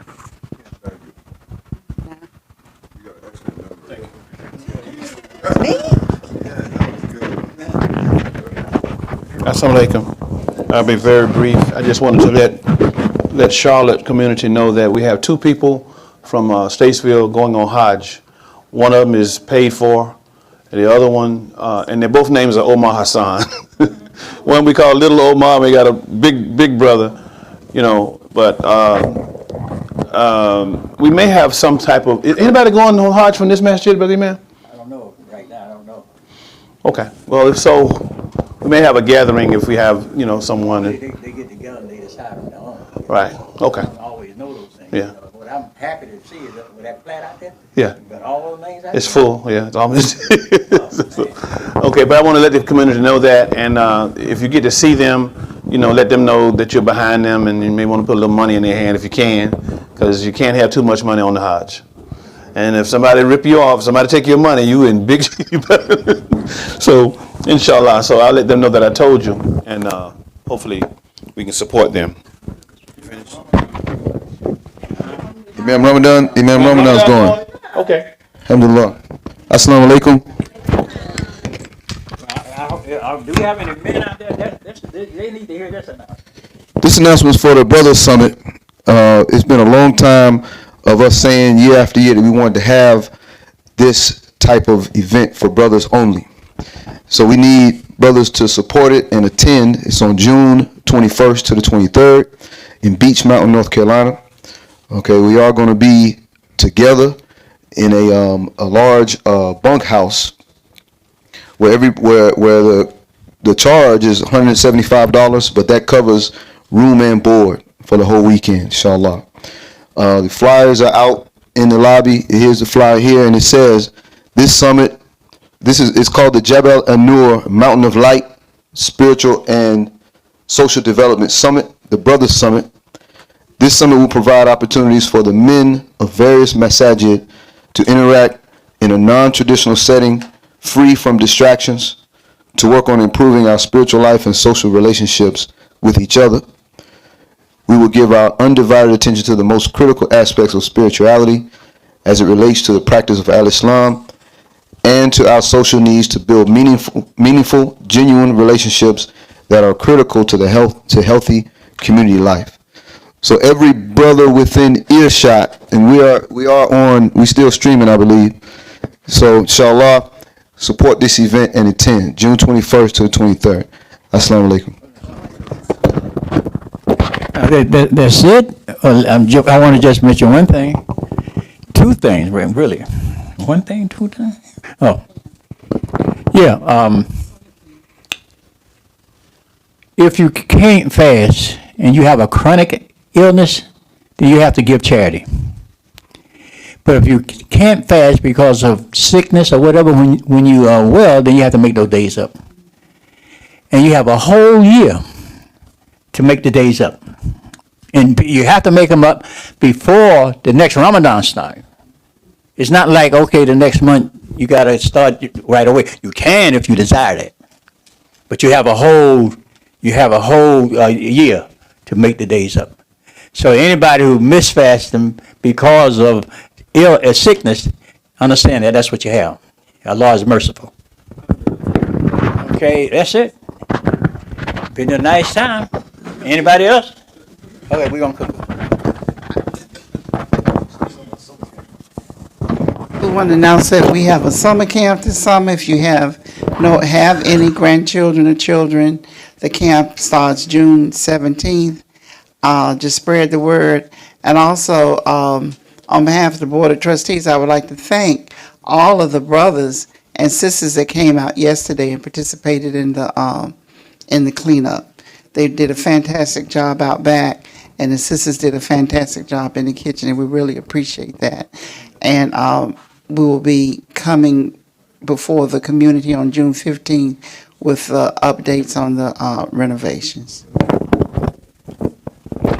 Also on June the 26th, Carla Cunningham is going to be here with her mental health program that she has. They're moving around. So on the 26th, we'll be here at the Masjid. It's on Friday. It's on Friday, but they want to come in from, I think it's from 9 to 12. But I'm telling her that she can only do from 9 to 11, because we got to get in here and get Juma done. But we'd love to have them. And every time they've had the program, and I've been there to the meeting, always 90 to 100 people. So, but it's good public PR. That's how you win friends. Okay? I'll say, yes, ma'am. What is the night of power? May 31st. May 31st, yeah. But Imam Pasha, we thank you for being here, you and your lovely wife. We appreciate your attendance here, and you're always welcome to be here with us. Come back tonight and get some good food. Come back again. I'm going to invite you to do a Juma for me. You want? All right. Alhamdulillah. Y'all heard that, right? All right. Assalamu alaikum. Let's go.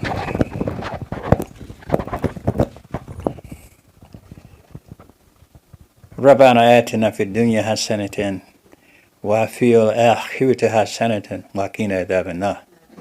Allah grant us the excellence of this life, the excellence of the life hereafter, and protect us from the fires of sin. Amen.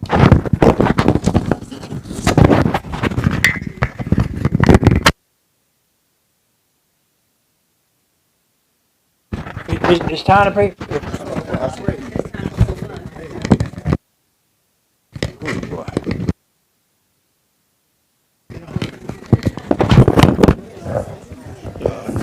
Where's that?